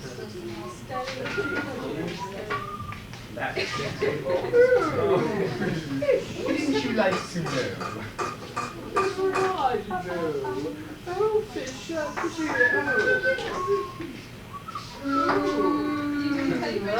Is that pure essence of coffee and Boston covers? you said we're under shit. I didn't do Yeah! Oh, I've been really free. It's a wrap. Write letters on this food. hey, Amy, how's that Actually, paper? actually, it's probably one of your Right, let's everyone else. I got extensions. The only person who actually Are you going home? Do you get much done? What else have you been doing? I don't know what it Am I is. what? Do you It get looks much like a done? game. I'm gonna have to. I've already It's really hard. I sit there and watch movies. Give me my staff. Give that staff back to me. Hey. Hey!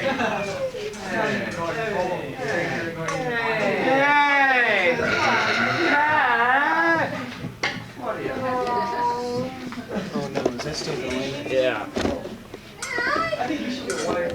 But the lady you're looking right now. Wow. I always wanted to do this. Scare the bejeebers out of him. Master Hangler goes along. Ba-dum-bum. Ching! Hurl into the sea.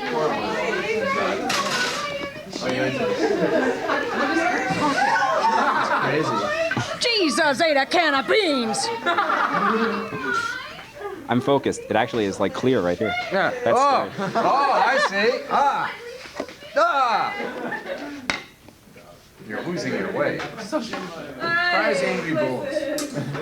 Slices, everyone. Jolly green giant. Let's make magic. Magic. Flosses, flosses. Makeup. Poof.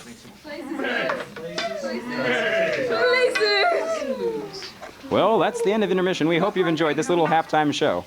It's the great Jolly Green Giant and Sprout. Who wants to do the limbo?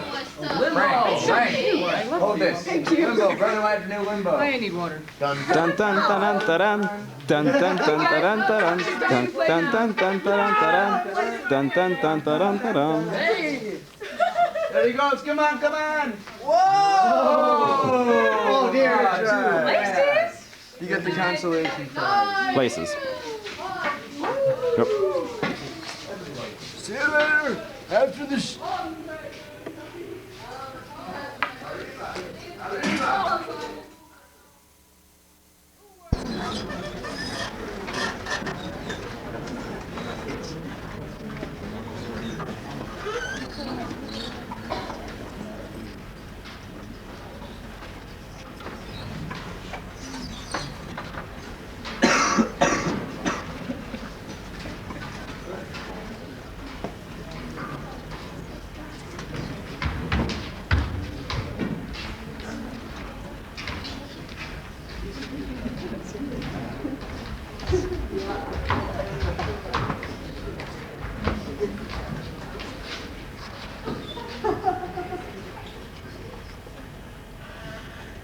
Yes.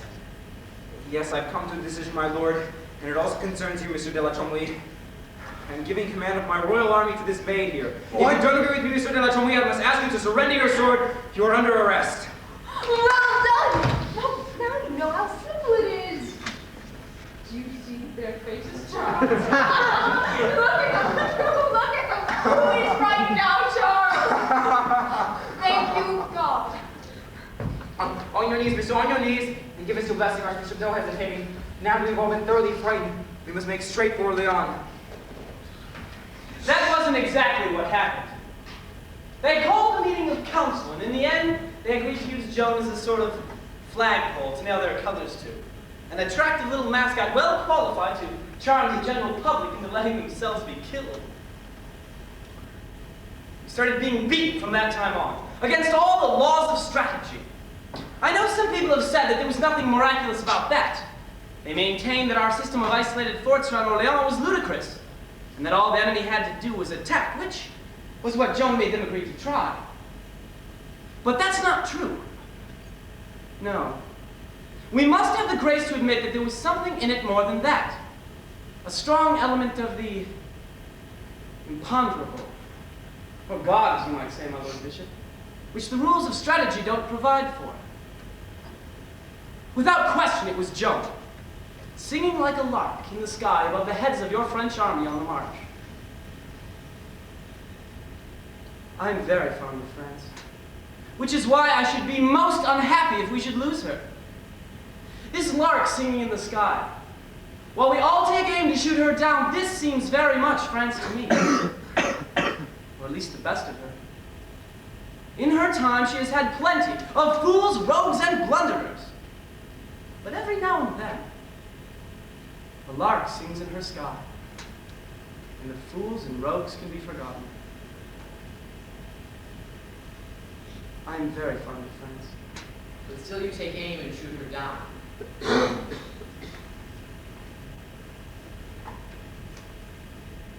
Man is a mass of contradictions, my Lord Bishop. It isn't unusual in him to kill what he loves. I love animals, but I hunt them too.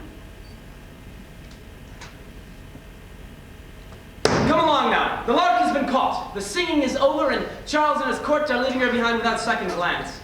They're going back to their old political methods, now that their little mascots are bringing them luck. Your king has left you, Joan. There's no reason now to go on thinking.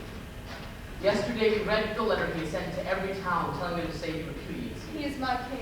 That letter's going to be thrown on our teeth for some time yet. It had to be, sir. It was absolutely necessary. At this juncture, the cause of France cannot be linked in any way with Joan's. Joan, listen carefully and try to understand what I'm saying. Your king is not our king. A treaty in rightful and due form has made Henry VI of Lancaster king of France and England. The trial is not a political trial. We're simply trying with all our power and with all our faith to lead a lost sheep back into the fold of our Holy Mother Church. But as men, Joan, we consider ourselves to be faithful subjects of His Majesty King Henry. We have as great and sincere love for France as you. And because of that, we recognize him as our sovereign. So that France can rise up again out of her ruins, dress her wounds, and be free of this appalling, interminable war which has drained her of all her strength. The useless resistance of this man you call your king, and his absurd pretensions to a throne which isn't his, appear to us to be acts of rebellion and terrorism against a peace which was almost assured. But that who you serve is not our master, we serve him. Say what you like, you can't alter the truth. This is the king God gave you, thin as he is, with his long legs and his big bony knees. This is really most disagreeable. Oh, for a little while we have to have patience, but they mean to hurry through the trial and burn her, and after that we will not be disturbed. The English have done us a good turn, making themselves responsible for her arrest and execution. If they hadn't done it, we ourselves would have had to do it someday. She was becoming impossible. We know by many of your answers, insolent though they were, that you're not slow of understanding. Put yourself for a moment in our position. How can you suppose that we, men with most earnest human convictions, can agree that God has sent you to oppose the cause we defend? How can you think that only because you say voices have spoken to you, we should believe God to be against us? You will know when we have beaten you. You are acting like a self-willed and obstinate child. Considering the question now, as priests and defenders of our Holy Mother Church, have we any better reason to put faith in what you tell us? Do you think the first was your voices? No, of course not. Neither the first nor the last.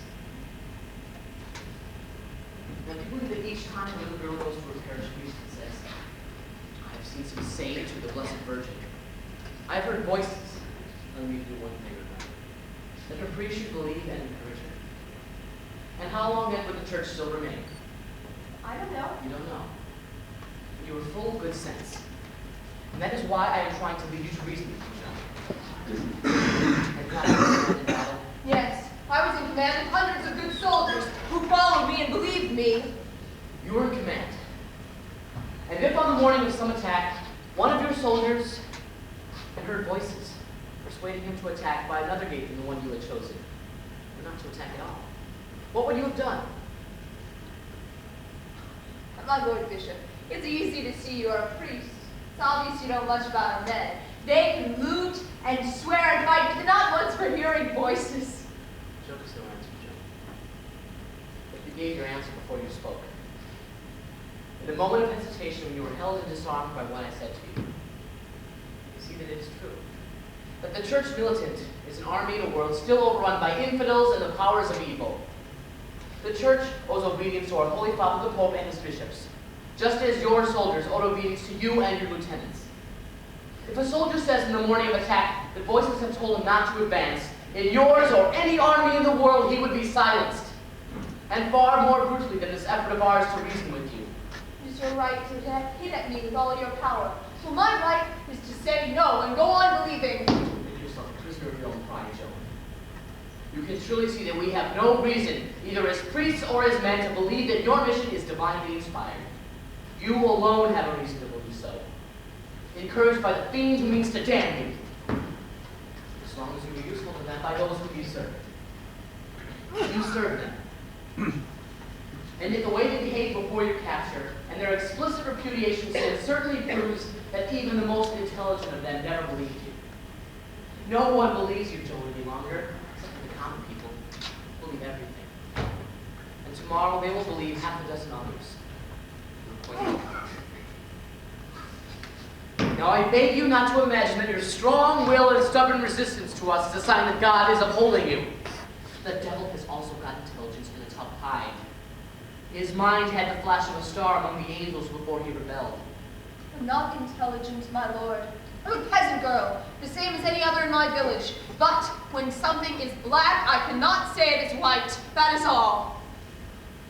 What was the sign you gave to the man you are calling your king, to make him trust you with his army? I don't know what you mean. What sign I gave? Did you make him sit Mandragora to be a protection against harm? I don't know what you mean by Mandragora. Your secret has a name, whether it's a potion or a formula, and we mean to know it. What did you give him a chinon to make him so heroic all of a sudden? A Hebrew name? The devil speaks all languages, but he delights in Hebrew. No, my lord, it had a French name. I gave him courage. And so you think that God, or at least the power you believe to be God, took no part in this? My lord bishop, he always takes part. When a girl speaks 2 words of good sense and someone understands her, there he is. But he's thrifty. When those 2 words of good sense will do, he isn't likely to throw away a miracle. The answer's a good one, my lord, in all sincerity. Can't hold it against her. I see. So you don't believe in such miracles as we are shown in the Gospels? You deny what was done by our Lord Jesus at the marriage of Cana? You deny that he raised Lazarus from the dead? No, my lord! What was written in the Holy Scripture was surely done. He changed the water into wine as easily as he created them. It was no more extraordinary for him to make Lazarus live again than for me to thread a needle. Listen to that! Listen to that! She says there is no such thing as a miracle! No, my lord! I say that the true miracle is not done with a magic wand or incantation. The true miracle is done by man themselves with the spirit and the faith which God has given to them. Are you measuring the gravity of your words, Joan? You seem to be telling us quite calmly that God's true miracle on earth is man, who was nothing but sin and error, blindness and futility. And strength too, and courage and light sometimes when he is deepest in sin. I have seen men during the battles, my lord. Joan is talking to us about things which come instinctively from her heart, which may be wrong, but are surely simple and genuine. Perhaps by pressing her with questions, we run the risk of making her say something other than she meant, or something different from her belief. We shall try and estimate as fairly as we can what part lack of skill plays in her answers. But our duty is to question her to the last point of doubt. So then, Joan, you excuse man all his faults, and think of one of God's greatest miracles, even the only one? Yes, my lord. It's blasphemy! Man is filth, lust, a nightmare of obscenity! Yes, my lord, he is evil enough! And then something happens. It may be he is coming out of a brothel, roaring out his gaudy song in praise of good time. And suddenly, he has thrown himself in front of the reins of a runaway horse to save some child he has never seen before. His bones broken, he dies in peace. But he dies like an animal, without a priest, in the full damnation of sin. No, my lord, he dies in the light which was lighted within him when the world began. He behaved as a man both in doing evil and doing good. God created him in that contradiction to make his difficult way. Joan, I have let you speak throughout this trial with scarcely a question. I wanted you to find your way clearly to your position. It has taken some time. The promoter could see only the devil. The bishop, only the pride of the young girl, intoxicated with success. I waited for something else to show itself. Now it was happening. My lord, the bishop told you just now with great humanity how his human feelings linked him with the English cause which he considers just, and how they were confounded by his sentiments as parish priest and bishop, charged with the defense of our mother church. I have come from the heart of Spain. This is the first time I have been sent to France.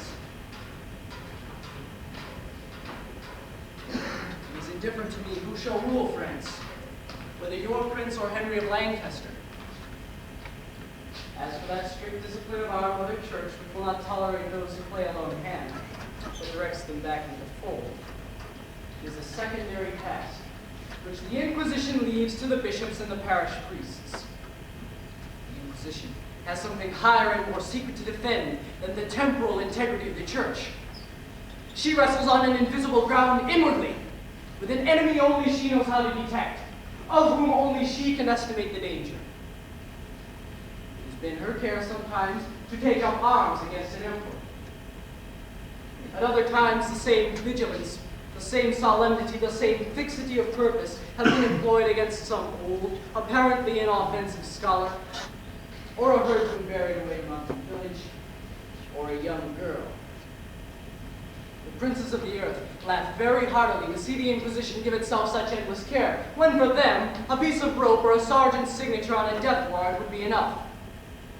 The Inquisition lets them laugh. It knows better than to underestimate the enemy, and it knows where he may be found. And its enemy is not the devil. Not the devil with the cloven hooves, the chastener of troublesome children whom my Lord Promoter sees on every side. Its enemy. You yourself spoke his name when at last you came into the open. Its only enemy is man. Stand up, Joan, and answer me. I am your interrogator now. Are you a Christian? Yes, my lord. You were bad.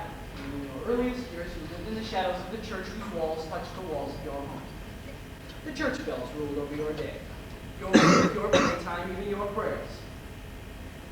Sometimes, instead of running about and playing with the other children, though you delighted to play, you were not a solemn child, yet you would slip away to the church and be there for a long time, kneeling. Not even praying, but gazing at the colored glass of the window. Yes, I was happy. You had a friend whom you loved very dearly, a little girl called Humette. Yes, my lord. And when you made up your minds to leave for Beauclerc, already believing that you would never go back, you said goodbye to all of your friends, but you passed her house by. Yes, I was afraid to be too unhappy. Yet you cared for more than only those whom you loved the most. You cared for old people in sickness, children in poverty, and later on, when you fought in your first battle, you stood among the wounded and cried very bitterly. French blood was being shed. It was difficult to bear. Not only because it was French blood. A bully who had captured 2 English soldiers in a skirmish outside Orleans knocked one of them down because he wouldn't move fast enough for him. You jumped off your horse, took the man's head on your knee, wiped the blood from his mouth, and helped him in his dying, calling him your little son and promising him heaven. How can you know that, my lord? The Holy Inquisition knows everything. It weighed your human tenderness in the scales before it sent me to judge you. My lord, I am happy to hear you recalling all these details which until now have been passed over in silence. Yes, indeed.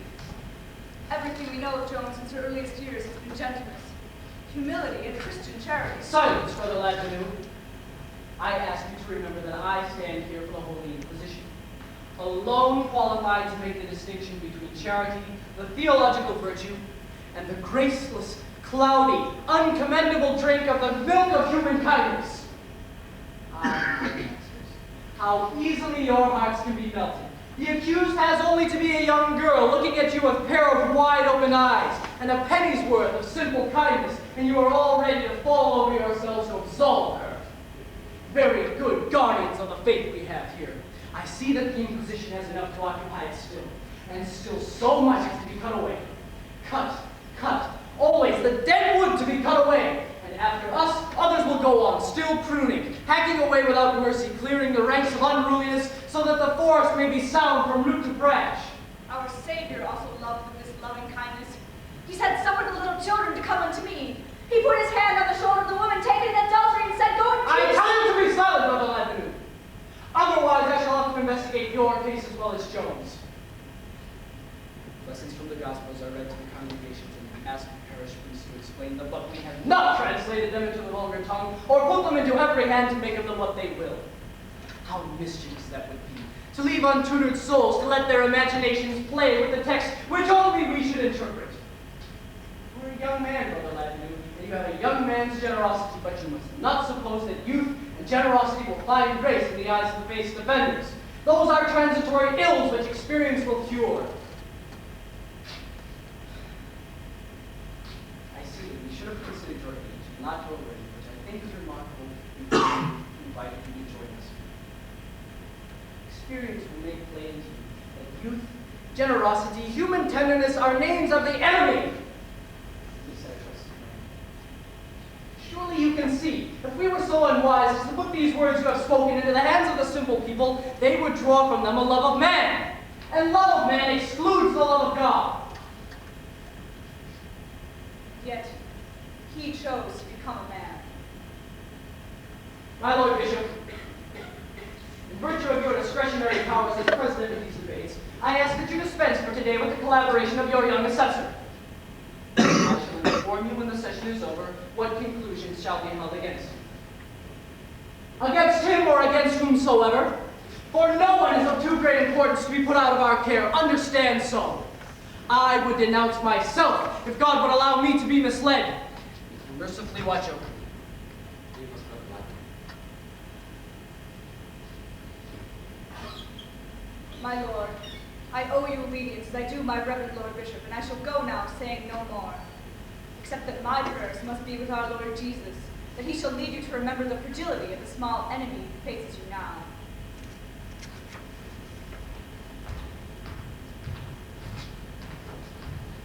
Small, fragile, tender, pure, and therefore formidable.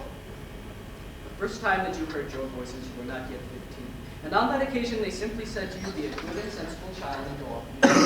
In fact, you were a happy and contented girl. The unhappiness of France was in the old man's heart, and yet one day you felt that you should leave the village. My voice has told me I must. One day you felt that you should take upon yourself the unhappiness of others around you. And you knew even then everything that would come of it. How glorious your ride would be, how soon it would come to an end. And once your king had been anointed, how you would find yourself where you are now, surrounded and alone. The faggots heaped up in the marketplace, ready to be set alight. You know My that voices told me I should be captured and then delivered. Delivered. They very well might use that word, and you guess how it might be taken. How ambiguously as a word from heaven. Death was a deliverance, certainly. And yet you set off all the same, in spite of your father and mother, and in spite of all the grave difficulties which lay ahead of you. It had to be. If I had been the daughter of 100 mothers and 100 fathers, still it would have had to be. So that you could help your fellow men to keep possession of the soil where they were born, which they fondly imagined belonged to them. Our Lord couldn't want things to pillage and overrule us in our own country. When they've gone back across the sea, they could be God's children in their own land. I shall pick no quarrel with them then. Presumption, pride. Don't you think you would have done better to have stayed at home, sewing and spinning beside your mother? I had something else to do, my lord. There has always been plenty of women to do women's work. And when you found yourself in such direct communication with heaven, did it never occur to you to consecrate your life to prayer, supplicating that heaven itself should expel the English from France? Our Lord likes to see action first. Prayer is extra. It was easier to explain to Charles than not to attack. He believed me. Gentle Dumas believed me too. So did Lark here in his untried, my prized couple of angry bulls. We had some joyful battles, all of us together. It was good to face every new day with friends. Ready to turn on the English, ready to rescue France, ready to Kill, Joan. Ready to kill. And does our Lord tell us to kill for what we want, as though we had fangs and claws?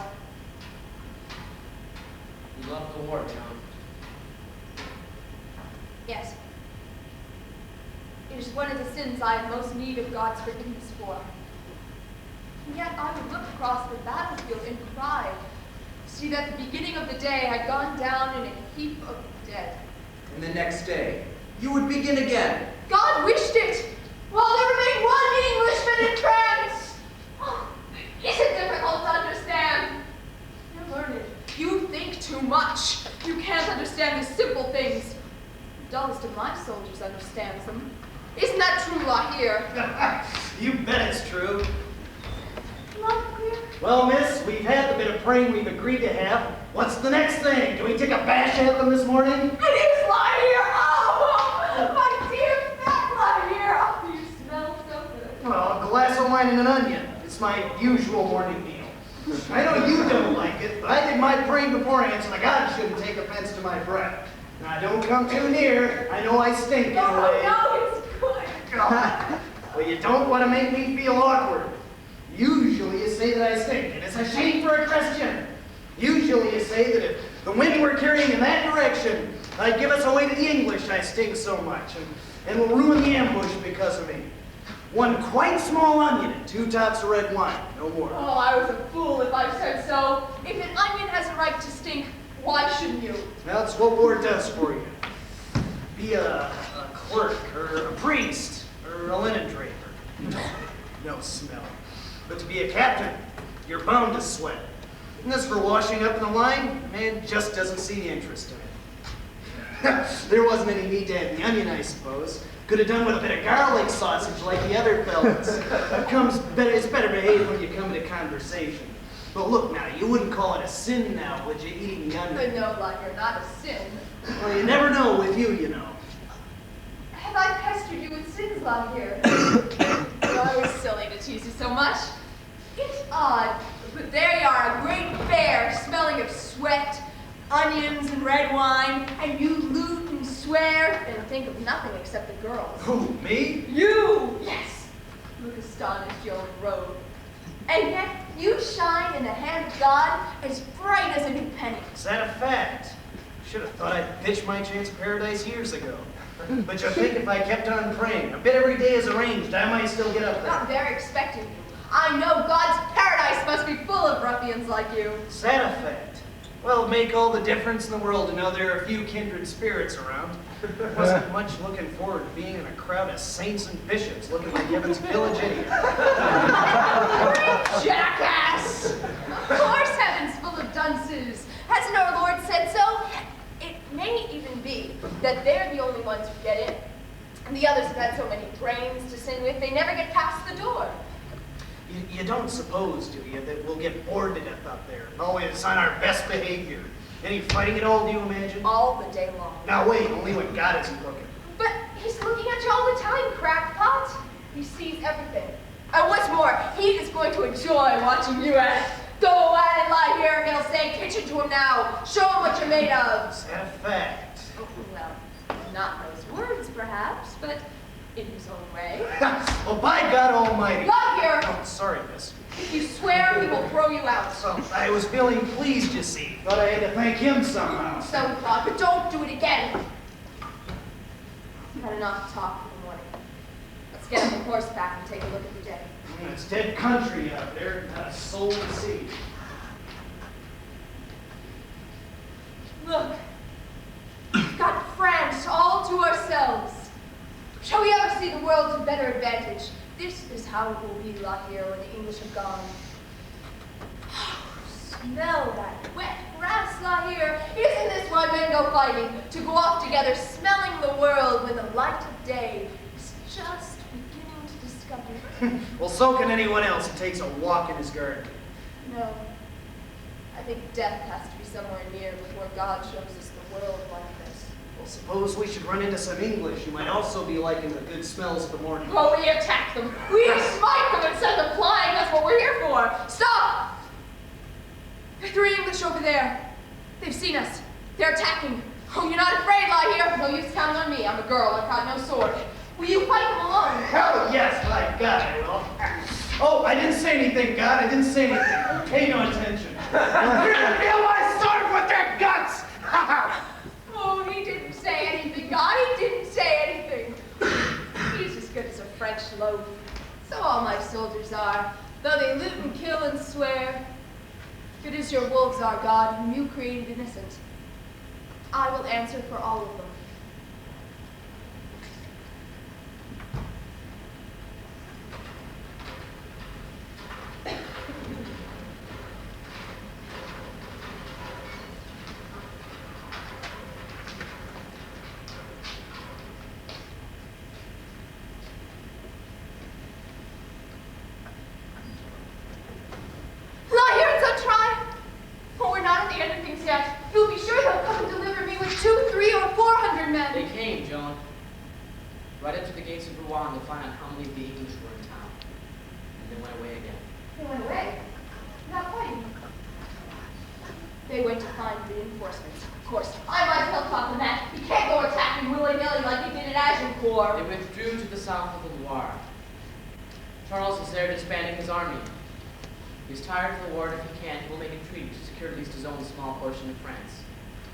He'll never come back again.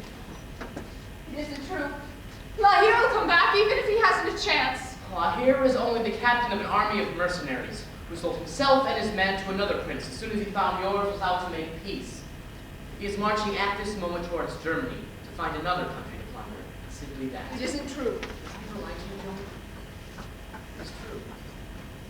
Why will you sacrifice yourself to defend those who have deserted you? The only men on earth who are trying to save you, paradoxical though it may seem, are ourselves. Your old enemies and now your judges. We can't, Joan. Your resistance helps no one now. Your friends are betraying you. Return to your mother, the church. Humble yourself. She will lift you up again. I'm convinced that deep in your heart you have never ceased to be one of her daughters. Yes, I'm a daughter of the church. And give yourself back into the care of your mother, Joan, without question. She will weigh your burden of rent, and so release you from the anguish of judging it for yourself. You needn't think of it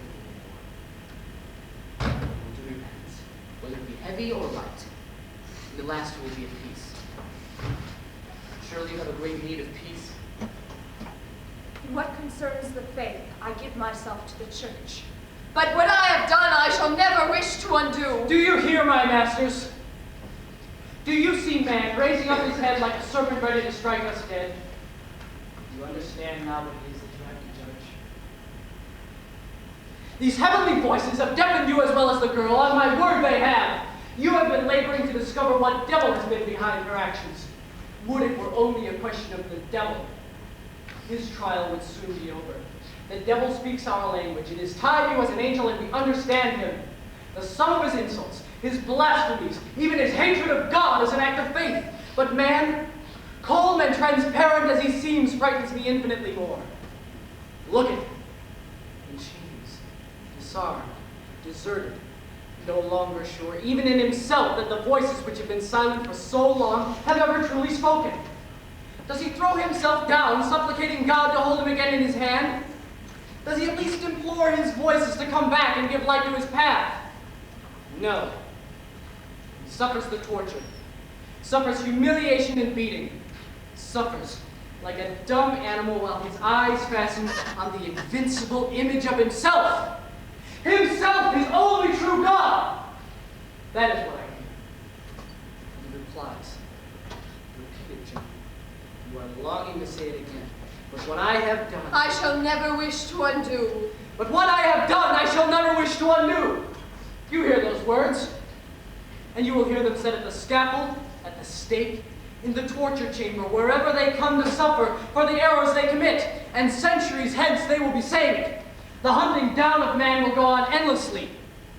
However powerful we become one day, in one shape or another, however inexorably the idea shall dominate the world, however rigorous, precise, and subtle its organization within police, there will always be a man who has escaped, a man to hunt, who will presently be caught, presently be killed, a man who even so will humiliate the idea at the height of its power simply because he will say no without lowering his eyes.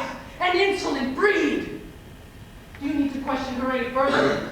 Do you need to ask her why she threw herself from the height of the tower where she was imprisoned? Whether to escape or to destroy herself against the commandments of God?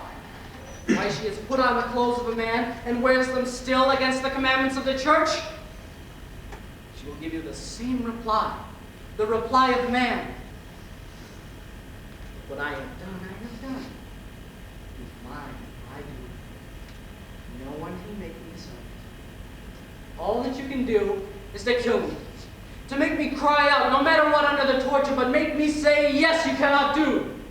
Ah, well, he must be taught to say yes, whatever it may cost the world. As long as one man remains who will not be broken, the idea, even if it dominates and pervades all the rest of mankind, will be in danger of perishing.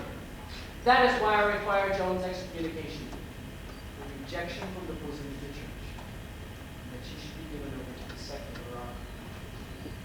Siege and arrest and guilty sentence on this side of death and mutilation of the limbs. This will be a paltry victory against you, Joan, but at least it will silence you. And up to now, we have not thought of a better.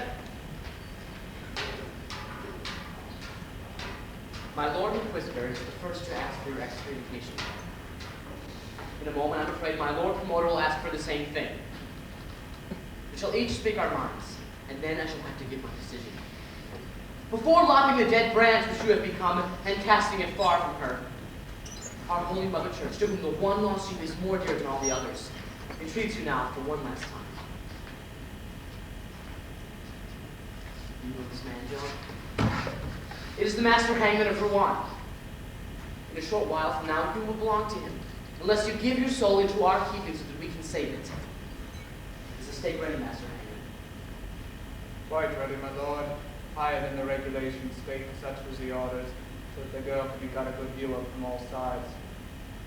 Nuisance of it is for hers that I shan't be able to help her at all. She'll be too high up.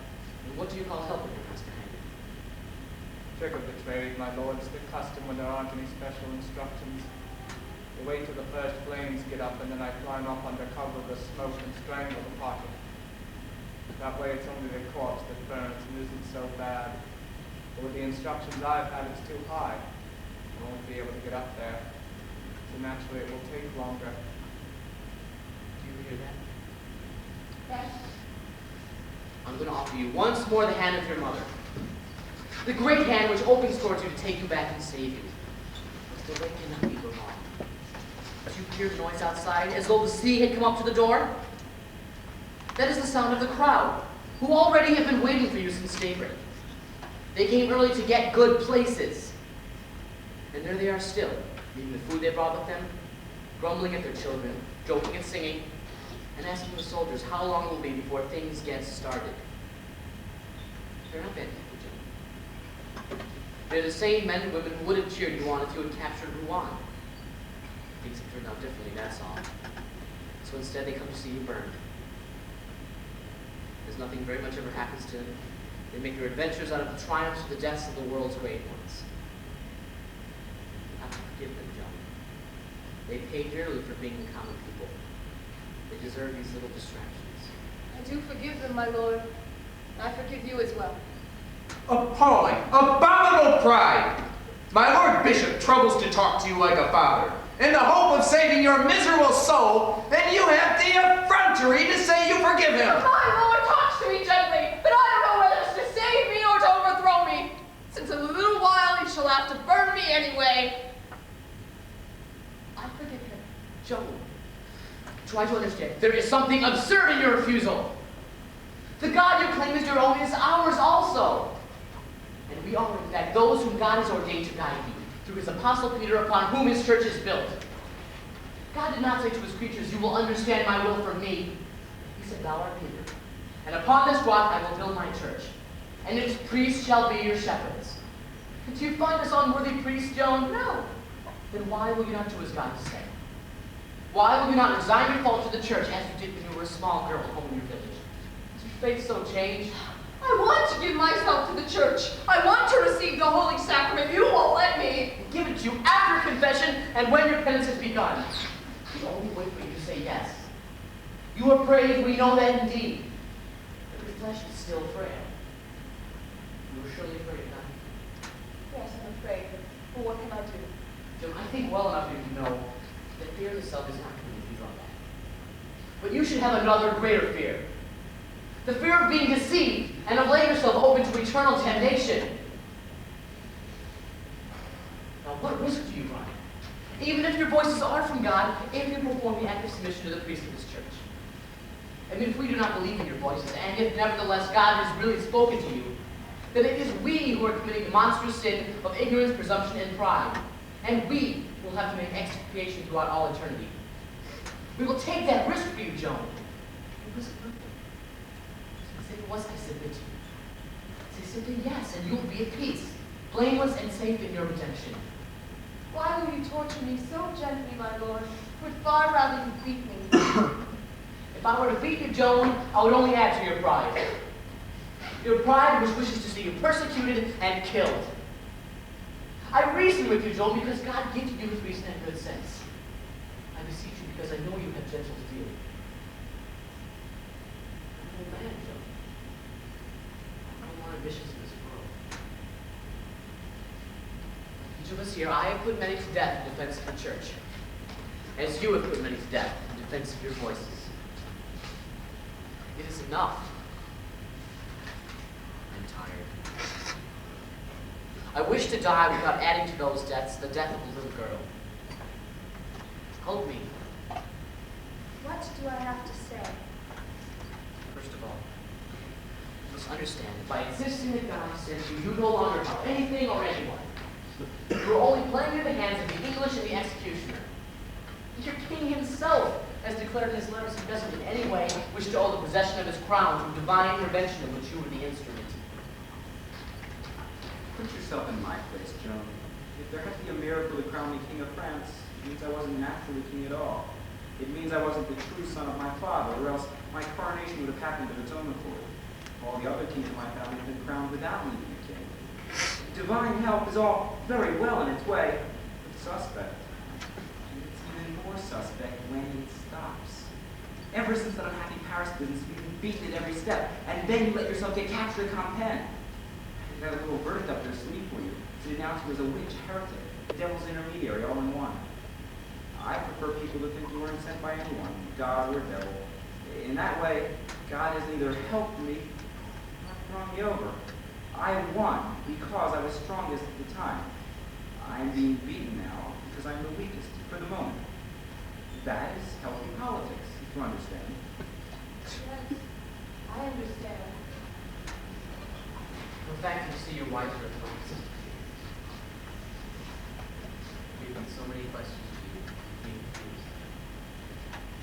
But I'm going to have to ask you three more. Three essential ones. If you answer yes 3 times, we shall all of us be saved. You who are going to die, and we will come putting you to death. Ask them, I will see whether I can answer them. The first question is the really important one. You answer yes, the other answers will take care of themselves. Listen carefully, weighing each word. Do you humbly put yourself into the hands of the Holy Apostolic Church of Rome, where Holy Father the Pope and his bishops, that they shall weigh your deeds and judge you?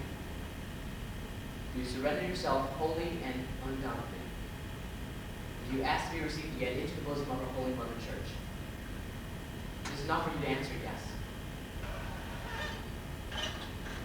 Yes, but With no but. I do not wish to be made to deny what my voices have said to me. I do not wish to be made to bear witness against my king, or do anything which will dim the glory of his coronation, which is his irrevocably now and forever. Such is the voice of man. There is only one way to bring him to silence. Joan, are you mad? Do you not see this man in red who is waiting for you? Realize, understand, this is my last effort to save you. After this, there is nothing more I can do. The church still wishes to believe that you are one of her daughters. She has weighed with care the form of questions should take to help you on the path and save you. You try to bargain. There is no bargaining with your mother, you impudent girl. You should beg her on your knees to wrap you in her cloak of love and protect you. Our Lord suffered far more than you in the injustice and humiliation of his passion. Did he bargain when it came to die for you? Your suffering bears no comparison with his. Scourged, mocked, spat upon, crowned with thorns, and nailed in long agony between 2 thieves. You can never hope to rival his suffering. And he asks, through us, only one thing of you, that you submit to the judgment of the church. And you hesitate.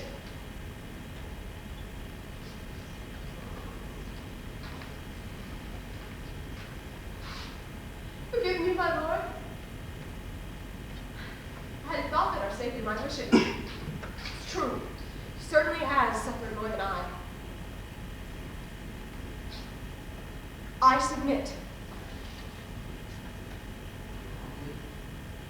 And without any restriction, supplicate the Holy Catholic Church to receive you again into her bosom, and you defer to her judgment.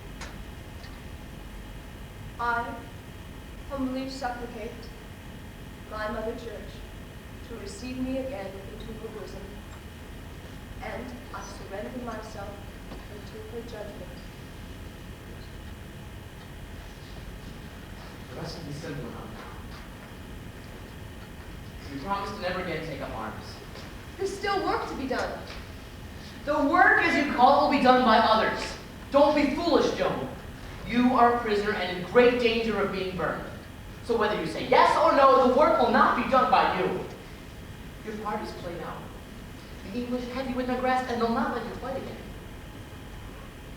A moment ago, you said to us that when a girl has 2 words of good sense, God is there performing his miracle.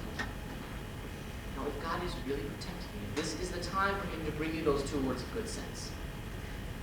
So, do you promise to never again take up arms?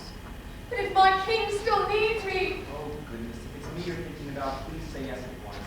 I don't need you anymore. And yes, yes. Promise you'll never again wear these man's clothes, which is in contrary to all the rules of decency and Christian modesty. You have asked me that 10 times. The clothes are nothing. My voices told me to wear them. The devil told you! Who except the devil would incite a girl to overthrow decency? Common sense, my lord! Common sense? Common sense is your strong card. Our breaches on a girl common sense. Yes, my lord. I had to ride with the soldiers. I had to wear what they wore so they wouldn't think of me as a girl, but as a soldier like themselves. A worthless reply. A girl who isn't damned to begin with would wish to ride with the soldiers. Even though it may be that these clothes served their purpose during the war, why do you still refuse to dress as a woman? The fighting's over. You were in our hands, and yet still you refuse. It is necessary. Why? Put me in a church prison and I won't refuse them. You hear this nonsense, my lord. What hair splitting? What deliberate prevarication! Why should she agree to modesty in a church prison and not where she is? I don't understand it, and I don't wish to. And yet it isn't very difficult to understand. You don't have to be very wise to see it. It is very easy to understand, and I don't understand because I'm a fool, I suppose.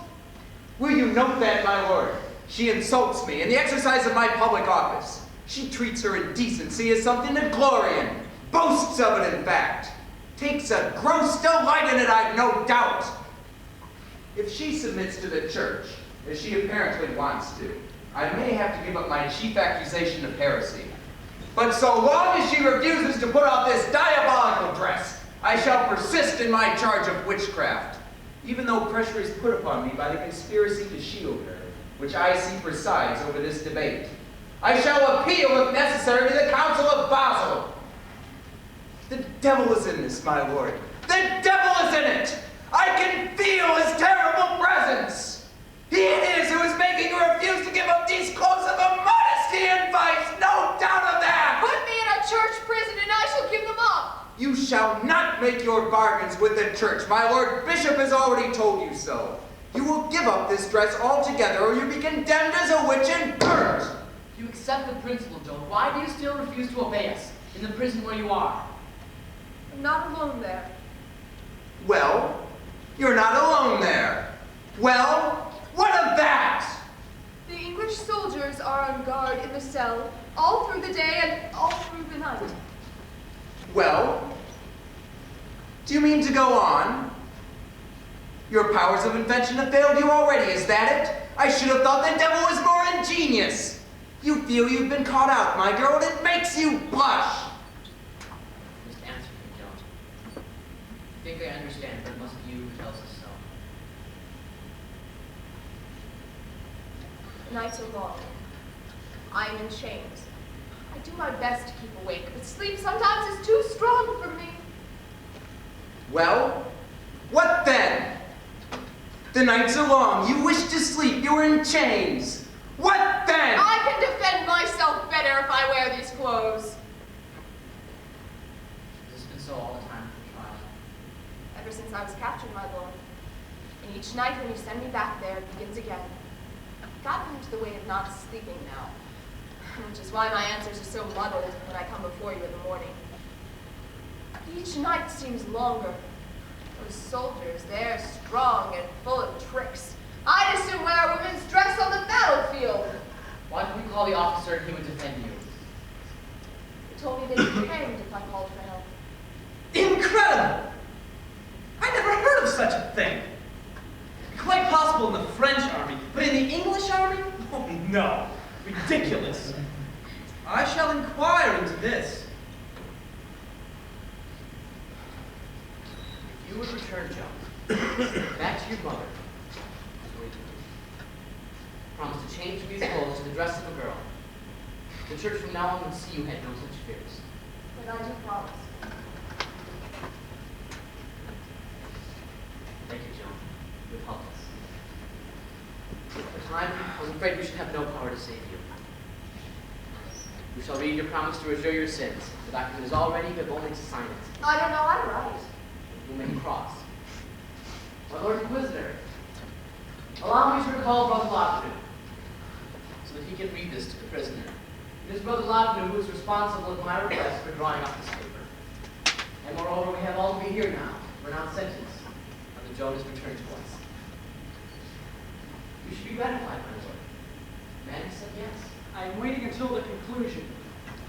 Until the conclusion. Recall Brother Lachlan. My Lord Inquisitor, you won't allow them to do this. If she has said yes, My Lord Bishop has conducted this enquiry with an indulgence towards the girl which I can scarcely begin to understand. And yet I have reliable information he feeds well from the English manger. Does he feed even more rapaciously from the French? That is what I ask myself. it is not what I ask myself, my Lord Promoter. It is not of eating well or better that I am thinking, but of something greater. O Lord, it has pleased you to grant that man should humble himself at the 11th hour in the person of this young girl. It has been your will that this time he should say yes. But why has it also pleased you to let an evident and earthly tenderness be born in the heart of this old man who is judging her? Will you never grant, O Lord, that the world should be unburdened of every trace of humanity, so that we may at last in peace consecrate it to thy glory alone? She is saved, Brother Lachlan. Joan is saved. She has agreed to return to us and to the Holy Mother Church. You knew the act of abjuration she will sign. Thank you, Joan. I was praying for you. I prayed that this might be possible.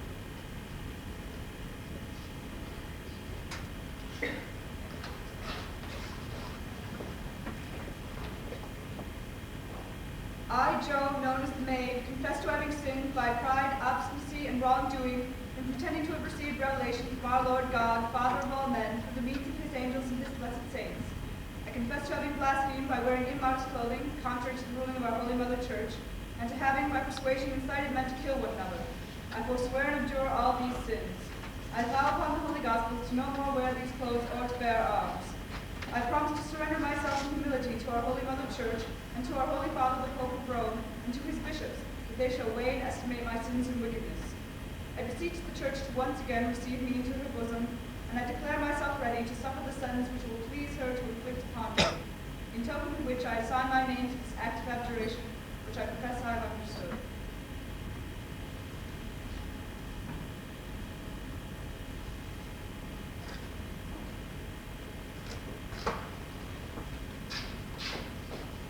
Do I make a circle or a cross? I can't write my name.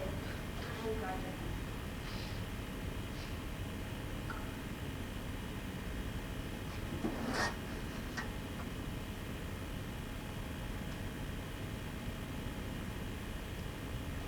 There. It is done. The church rejoices to see her daughter safely returned. You know, she rejoices more for the one lost sheep than for the 99 safely enfolded. Her soul is saved. Your body will not be delivered to the executioners. We condemn you only through the mercy and grace of God to live the rest of your days as a prisoner, innocent of errors, eating the bread of sorrow and drinking the water of anguish, so that in solitary contemplation you may repent.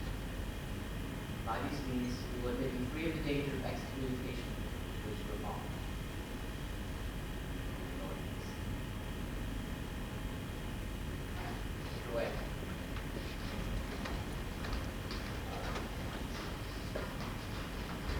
Good enough, my lord, good enough.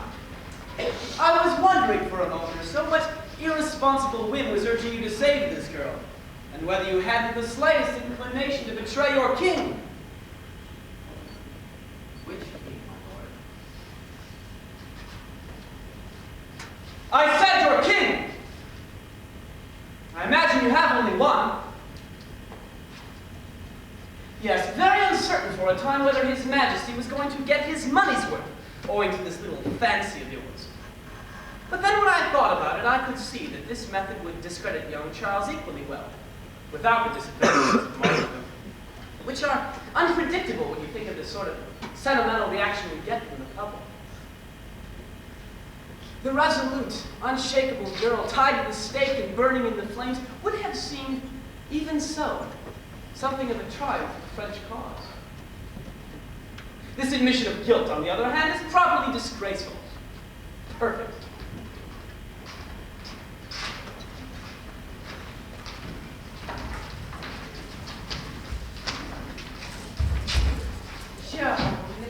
Joan, my dear, we are so very happy everything has turned out well for you. I'm glad to hear. Dying is quite useless, my little Joan, and whatever we do in life should have a use of some kind. People may have different opinions about how I've led my life, but at least I've never done anything absolutely useless. Yes, Joan, it was so very stupid. Usually, I adore political trials, and I particularly beg Charles to give me a seat. To watch someone fighting for his life is desperately exciting as a rule. But really, while I was there, I wasn't the least bit happy. All the time I kept saying to myself, this is so very stupid. This poor little tomboy is going to get herself killed and all for nothing. Being alive is much better in every way. Yes, of course it is. And when you practically ruined your chances just because of me, naturally, I was quite touched. But I didn't know how to make you understand you were getting everything quite wrong. In the first place, as you might expect, I had taken the precaution of disowning you on the advice of that old fox of an archbishop. But more than that, I don't like people being devoted to me. I don't like being loved. It creates obligations. Obligations are detestable. Take care of Charles. I hope he keeps his courage. Well, of course he will. Why shouldn't he? My way with him is not so different from yours, you know. I don't want him to be a poor little king who's always being beaten any more than you do.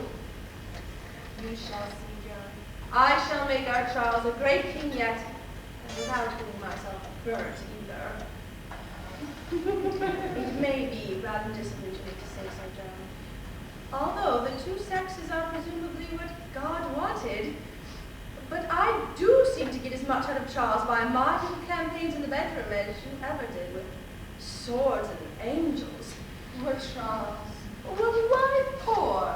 He's perfectly happy, like all egoists, and he's going to be a great king into the bargain one of these days. We shall see that done, Joan, not your way, but ours, and effectively enough. Even His Little Majesty will know. She has just given him a second son. It's all she can do, but she does it very well. So if the first son dies, there's no feverish worry. The succession is assured. You can be very happy, Joan. You are leaving everything in good hands at the court of France. My dear, this prison atmosphere is really quite deadly. So damn, it would be healthier to sit in the river. Goodbye, Joan. For now. We'll come and visit you from time to time. Goodbye. Goodbye. I might say, if ever you return to court, you will have to call me sire, like anyone else. I've seen to that since my coronation. Even La Trombe does it. It's a great victory. Goodbye, sire. Glad I got you that privilege at least.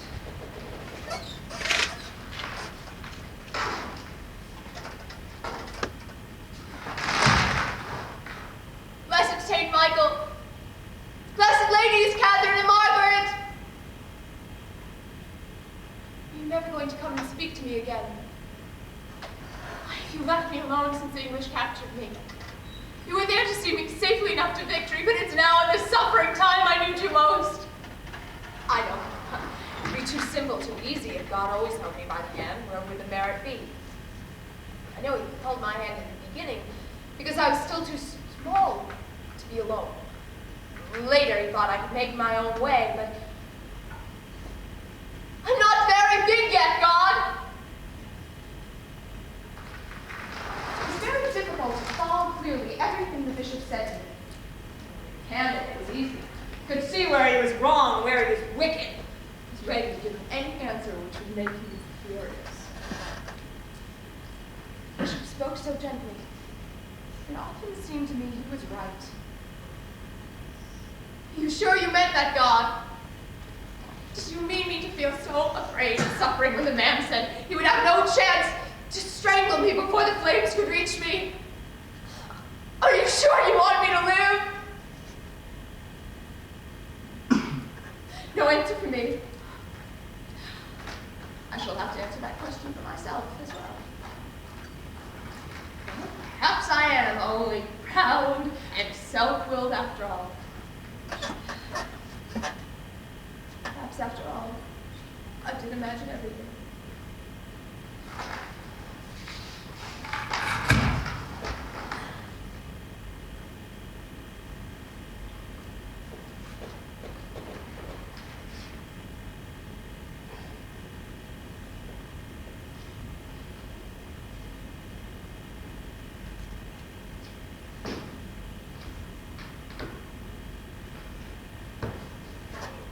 Are you crying?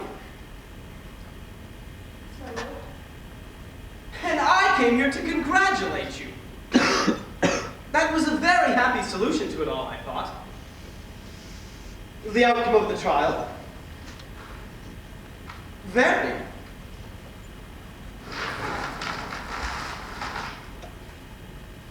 I told Kashan I was delighted to see you manage to avoid execution.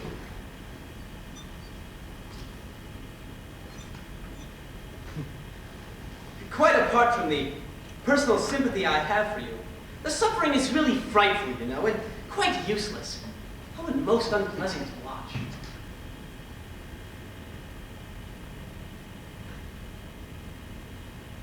I'm perfectly convinced you've done right to steer clear of martyrdom. Better for all of us. I congratulate you most sincerely.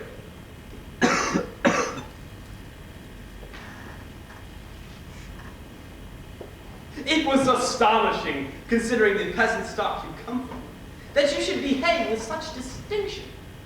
A gentleman is always ready when he must to die for his honor or for his king. It's only the riffraff that manage to get themselves killed for nothing.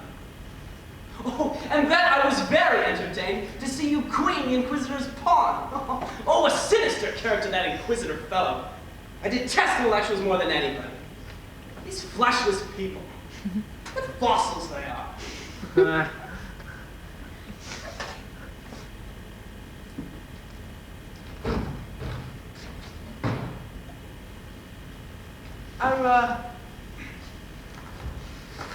Are you really a virgin? Yes. Yes, well, of course you are.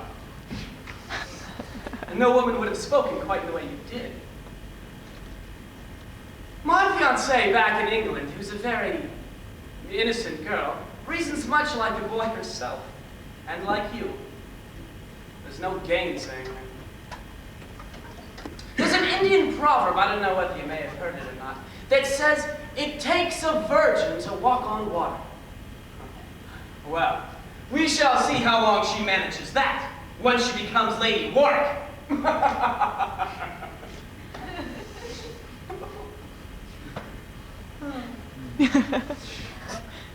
Being a virgin is a state of grace. We adore them and revere them. And yet, the sad thing is, once we meet one, we're in the greatest possible hurry of making a woman of her. Oh, and we expect the miracle to continue as if nothing had happened. Madmen! Just as soon as this campaign is over, it won't be long now, I hope, your little Charles is tottering to a fall, back I shall go to England to do the very same idiotic thing.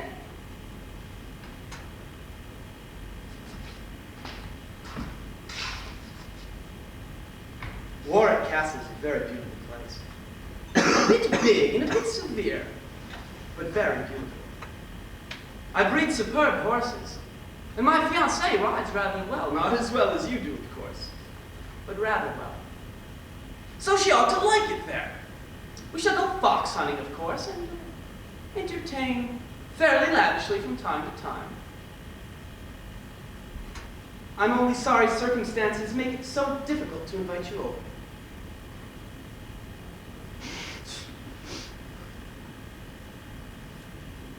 Yes, well, there it is.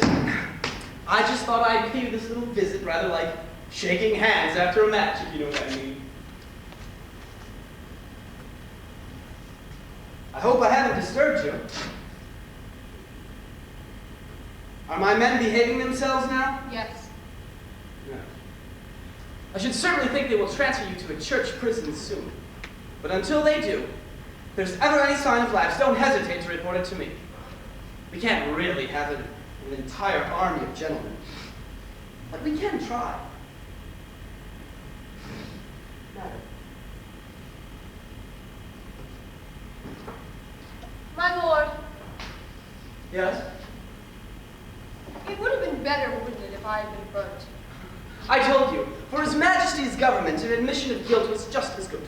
But for me, Unprofitable suffering and ugly business. No, really, it wouldn't have been. It would have been slightly plebeian and ill-bred and more than just slightly stupid to insist on dying just to embarrass everybody and make a demonstration. but I am ill-bred. I am stupid. And remember, my lord, my life is as prepared and perfected as yours, running so smoothly between war hunting, my beautiful bride waiting for me in England. What's left of me when I'm not Joan any longer? Life isn't going to be very gay for you, I agree. Not at first, anyway. But things will adjust themselves in time. I don't think you need have doubts about that. But I don't want things to adjust themselves. I don't want to live through however long this in time of yours will be. Can you see me after living through it, when things have adjusted themselves? Joan, set free perhaps, and vegetating at the French court on her small pension. My dear girl, I can tell you that in 6 months' time there will be a French court. Joan, accepting everything. Joan fat and complacent. Joan doing nothing but eat. Can you see me, painted and powdered, trying to look fashionable, getting entangled in skirts, continuing to live as a tolerable habit, trailing a man at my heels, who knows, perhaps with a husband? Why not? Everything has to come to an end sometime. I'm going to be married myself. But I don't want things to come to an end. Or at least not an end like that, which is no end at all. I should say, Michael, say Margaret, say Catherine, you may be quiet now, but I wasn't born until you first spoke to me. That day in the fields. My life truly began when I did what you told me to do. Riding horseback with a sword in my hand. That is Joan and no other one. Certainly not one sitting placid in a convent, pasty-faced, continuing to go to pieces in comfort. Set free, they would call it.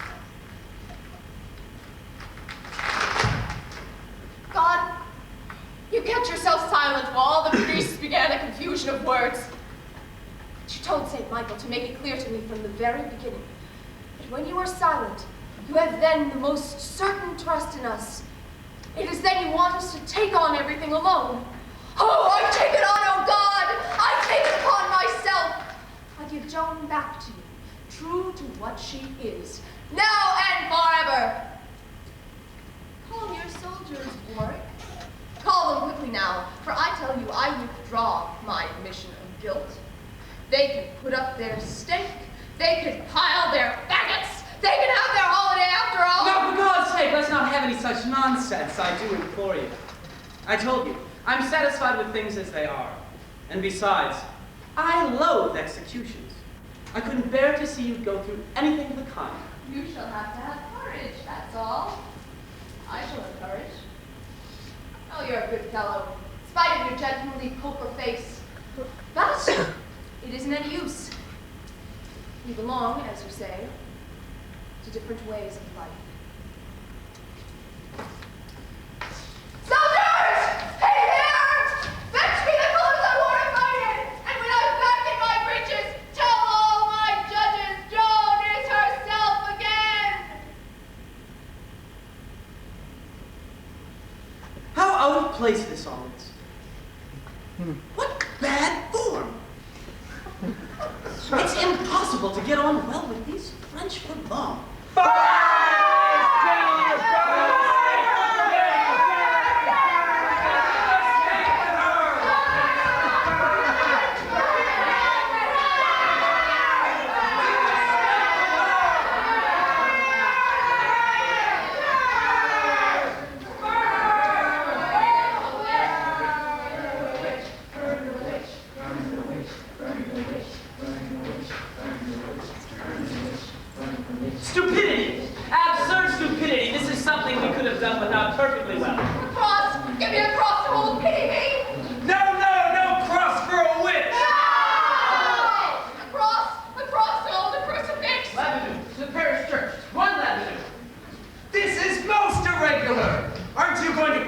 my lord. With or without a cross, she has to be silenced and quickly. Look at her defying us. Will we never be able to master this flaunting spirit of man? A cross? Hold on. Wait a bit, my girl. Here you are. What are they talking about, those two priests? They made me vomit. She's got a right to a cross, just like anyone else. She's a heretic! I forbid you to give it to her! You joke yourself.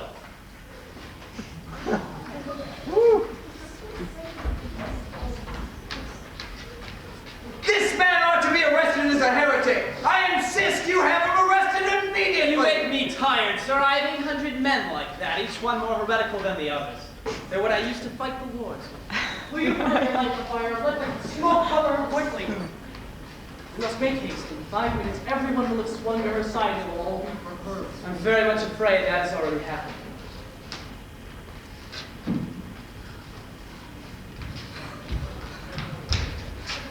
Don't you dare give it to her, Brother Let Wadman! him alone, Canada, or you let him alone. I shall refer this matter to the court of Rome! You can refer to the devil if you like. We must be the present moment yours to be made of mine. Courage, don't run away. Oh, thank you, little brother. If you're down, this place will reach you. You will be burnt as well. Is it done yet, man? Have you done it? Yes, my lord, it's done. You'll see in 2 minutes the flames will reach them. At last. God forgive us. Get down on your knees, Canon. I order you.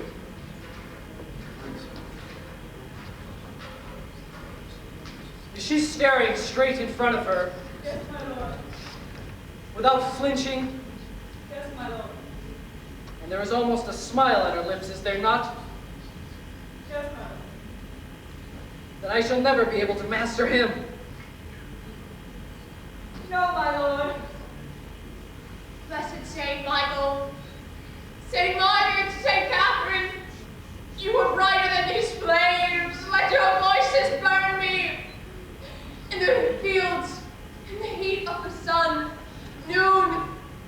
This is monstrously stupid. Do you suppose she's suffering already? There's still the agony to come. Stop! Stop! Stop! Oh, looks like I've come here in time. This can't be the way it goes. Grant a stay of execution. And let me have time to think. For as I said to her when she first came to me, I don't think clearly when suddenly put to it. But one thing I do see, we haven't done everything we said we were going to do. We haven't performed the coronation. We said we were going to play everything. We haven't at all. It isn't justice to her. And she has a right to see the coronation performed too. It's part of her story. She did say so indeed. You were right to remind us. You remember, gentlemen, the whole of her life to go through is what we said. We were in too much of a hurry to bring her to an end. We were committing an injustice. You see, I told you they would forget my coronation. No one here remembers my coronation. Look what it cost me. Well, really? The coronation now? And at this time of day? As though their little victory came last. It'd be most improper for me to attend any such ceremony. I shall go away now. As far as I'm concerned, the trial is over and Jones is burnt. His Majesty's government has attained its political objective. Unchain her. Drag away the faggots. Give her the sword and the standard again.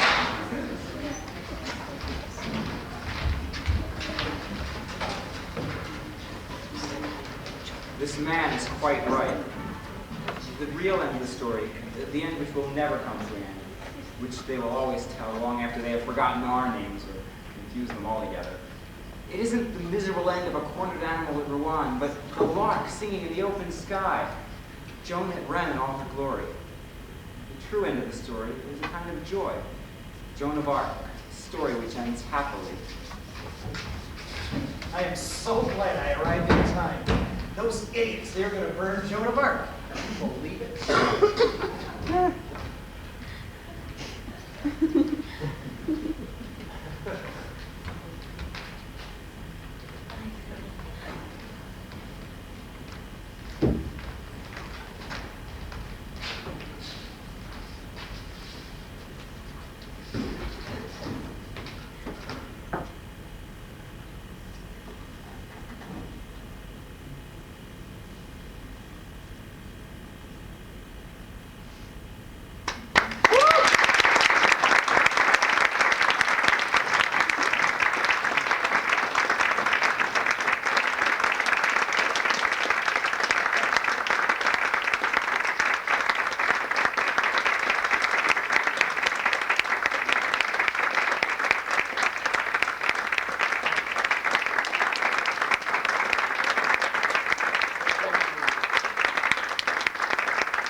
Mine makes noise, too. Jeremy, you've just completed an 8-day run of the Lark. What are you going to do now? Strike the set.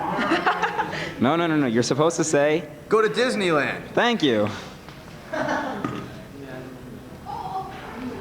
Most amusing, David, most amusing. Very, very funny. Turn that off now. I'm just trying to make you uncomfortable. It's working. It's supposed to. Mwah. Look, double vision. There we go. That's scary. You should see this. Don't do that.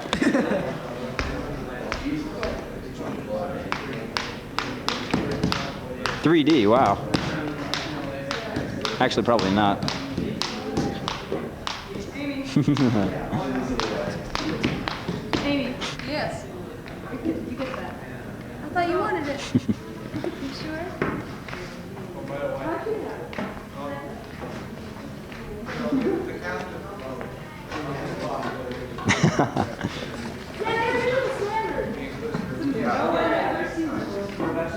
Beautiful.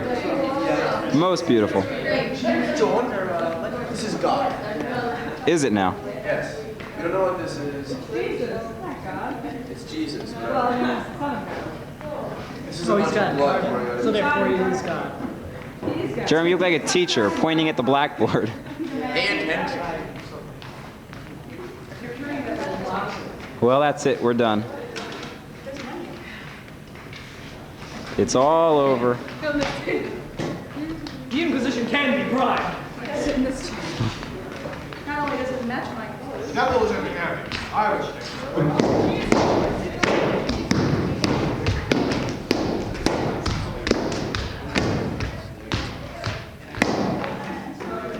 Brian, pound your stick. Pound your stick. Wait. No, wait, do that again. Do that again.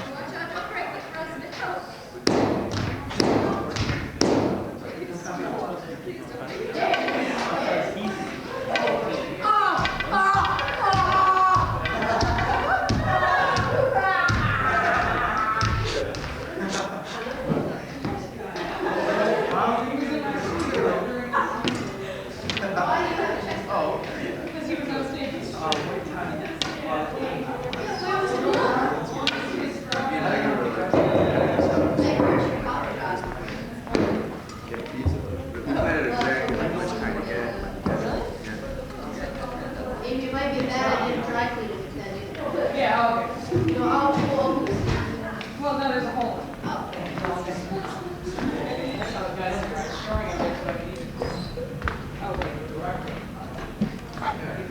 Charles, you have to get this. Where are all the actors? I need the rope. The robe's over here. Oh, the rose. I want to go for the black one because I haven't ever gone up the staircase. So I'm good. You may want to step out into the light. Oops, sorry. We had this photo shoot, you know? Yeah, I know, but I mean. Yes, we're going to get everybody in the cast on the staircase. One person per step. Yeah. Now say something. No, any lines. That'll help with the strike. So I'm not really high. Don't know any lines from it, but I would imagine he would sound something like this after having gone in school. So I'm standing here. You look like Lear. That's the idea. I said that to her first. Oh, I'm sorry. Titus! Titus! Titus! Titus! Oh, Titus. You just stick it.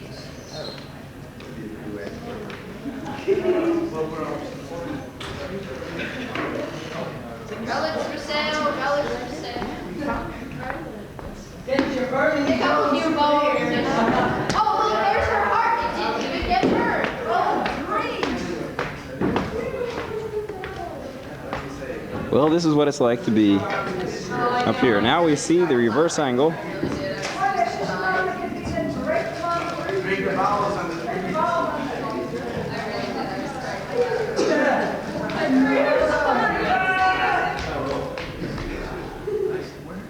I'm not going to chase you because you'll come back!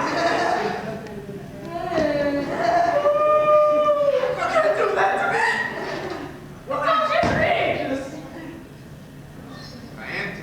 Wow, great. It's all gonna be tacked on to the end of the tape. Yeah. Well, if you don't want it, that's okay. I won't put it on your tape. She...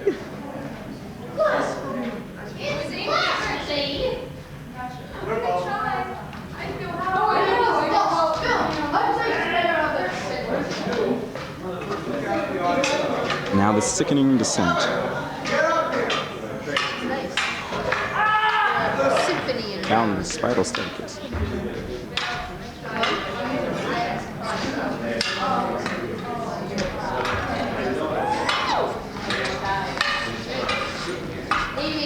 Frank, that was amazing. The shish kebab your liver, oh man, that was awesome. I'll shish kebab your liver and break the trees with your bowels. That was incredible. I want to take this from you and like ask you questions. Okay. Actually, Jeff. Is it filming now? Oh wow. So, now that you're no longer the King of France, what do you plan to do with your life? I'm gonna go to Disney World! And after that? Oh, I don't know. I expect probably. I'm going to follow camera. Actually, Brian and I are just gonna go down to Vegas and, you know, spend some money and have some fun. Yeah! Holy Now I'm gonna go to sleep. You okay? No! Whoa. Alright, so let's set the It's so exciting. There he is. The infamous. Here, you know, if you have that sliding thing as a zoom control, where your fingers are. Yes. So, see, try that. Where This right here, this rocker. Oh, weird. Like this. Yeah, sometimes it'll get a little blurry if you're too close, though. Pretty cool, huh? Here, make a cute face. Beautiful. Thank you. Wow. Yeah, this is great. Your coffee. God. Coffee. Oh, wow. Where's your mother? Thanks. She left. Thank you. She left? Here's your coffee. I'll tell her I said thank you, thank you, thank you. Still recording, too.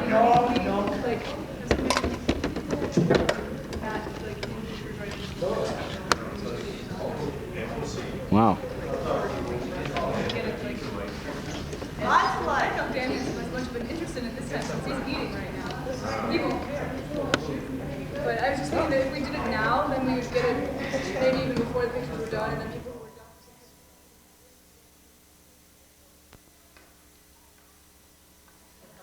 done. Picture taking.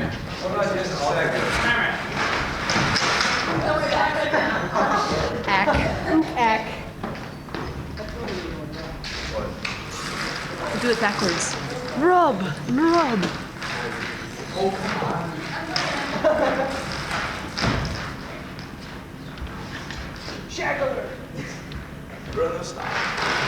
Chew and lick.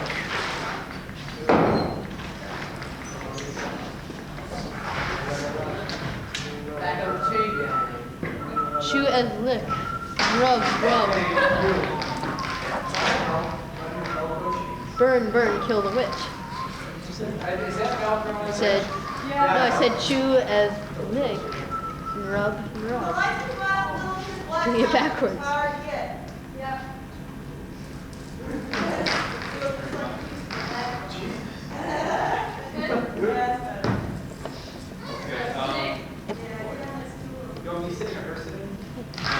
No, I want to go back to that part where you're talking about work fast so we can get the run through it. Oh, baby, woo! Sorry, Dustin. None of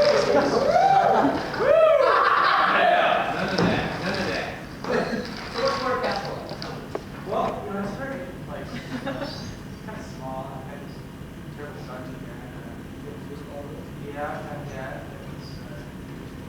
Do you rate guinea pigs? You have a vibrating bed. Yeah, I put a quarter in actually. You have a big screen.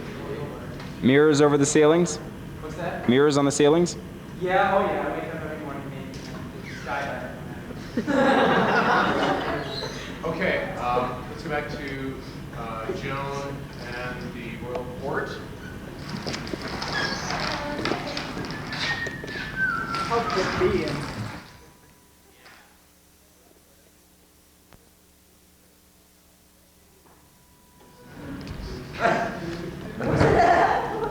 It's like that today? No. Oh, yeah. Oh, I'm working right in front of you. No, don't worry about it. Don't worry.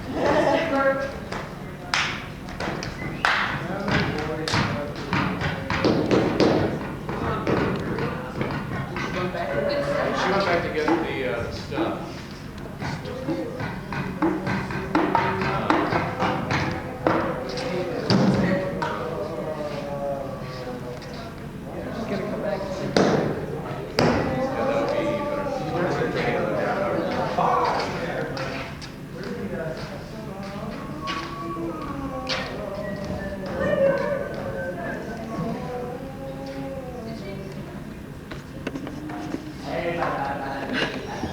For crying out loud!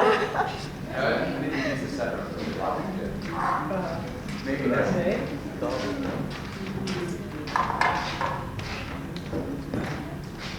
Is anyone sure that she actually went somewhere?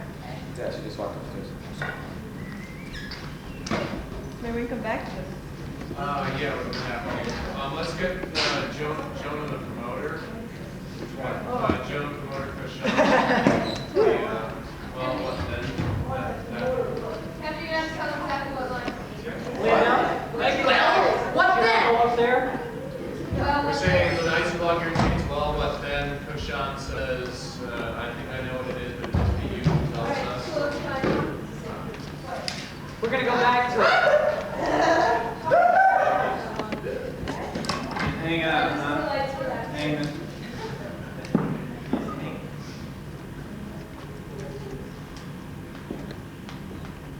Yes? Yeah. Oh, well, the nights are long. You are in chains. You wish to sleep. What then? I can defend myself better if I wear these clothes. Take Nyquil. Okay, sounds good to live anew in the rhythm of abjurations.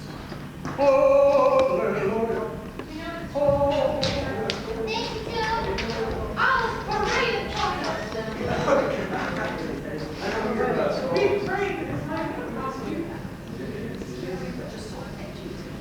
Actually, I work on a commission basis, so that is disappointing. I drink it just in case.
that's where I wanted to go.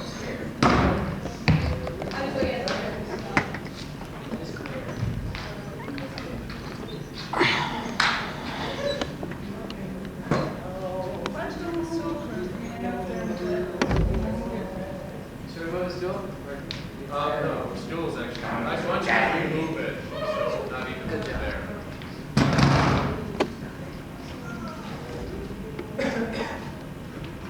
Can you three move in just a little together more? Say aerobicize.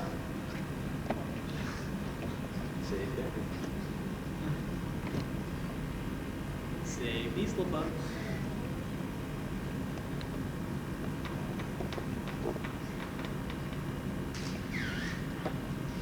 Okay, Joan with here. Yeah, because at one point we should all be standing. Lock here. Lie here? Lock here is a lot there. Frank? It's either lock here or It's lock that there. 1 point small limit. That's Oh, okay. That's just the whole caution thing there is really cool. It's very Years old.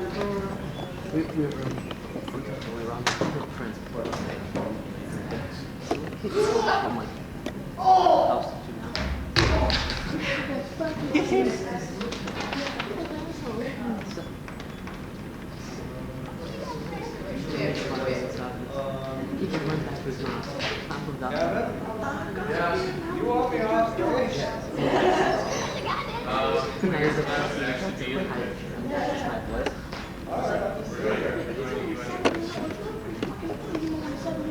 stage? Everybody plays every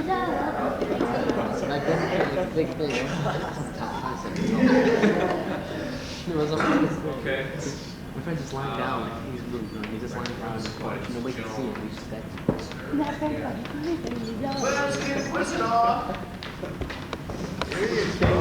You'll be shot at the house like Freddy one time. No, I don't know what the hell.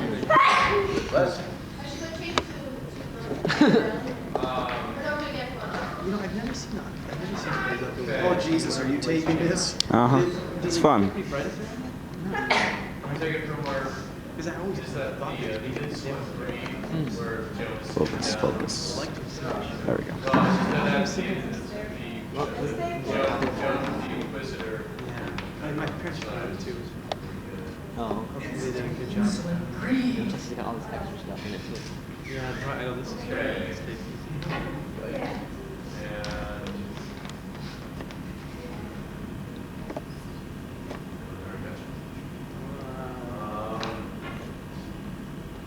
Oh, wait, we didn't have anything with the hangman, dude. yeah, that's true. Yeah, so let's get a shot of. So it's Joan promoter, Kushan, hangman.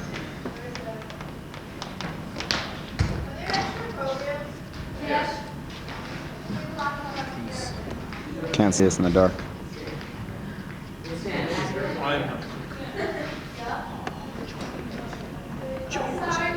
Hangman! What? Where's the hangman? On stage. John the Rust. Is he that Um, amorphous? Yeah. Okay, are these lights fine or do you want to go to the lights in the back? It's a Jawa. Anyone can see each other, little nobody. Dan looks. Dan's nobody. A little brighter, Rebecca. Can you hear that? You look like a part of the stage. Rebecca, could you bring up new 1 to 100? Bring new 2 back down to whatever it was at before. Could you bring the new kids on the block over here?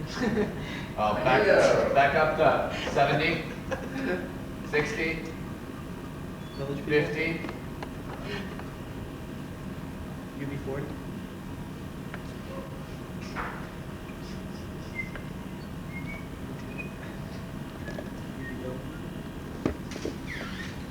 Okay. Let's go right back into the.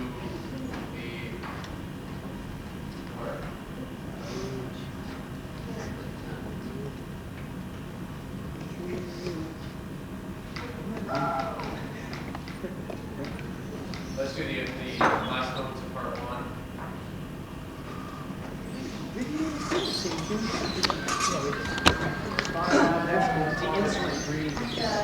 Charles.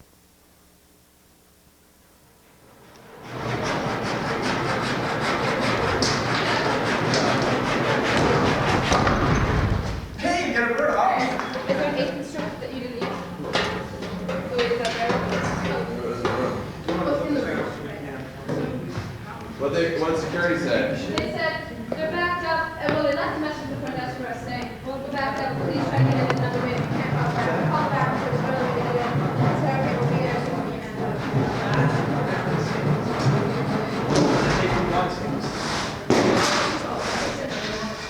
What do I do? Right. Sorry. We're all done. Okay, so, We mean piled up. Just take 2 steps forward.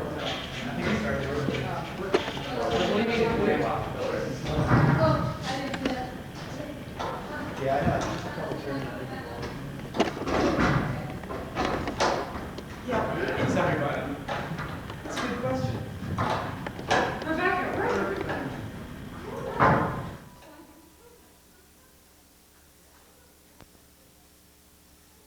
And wave. Find a hammer that you can use. That one right there, grab it. Yeah. How many nails, pretty, and then when you start stacking up.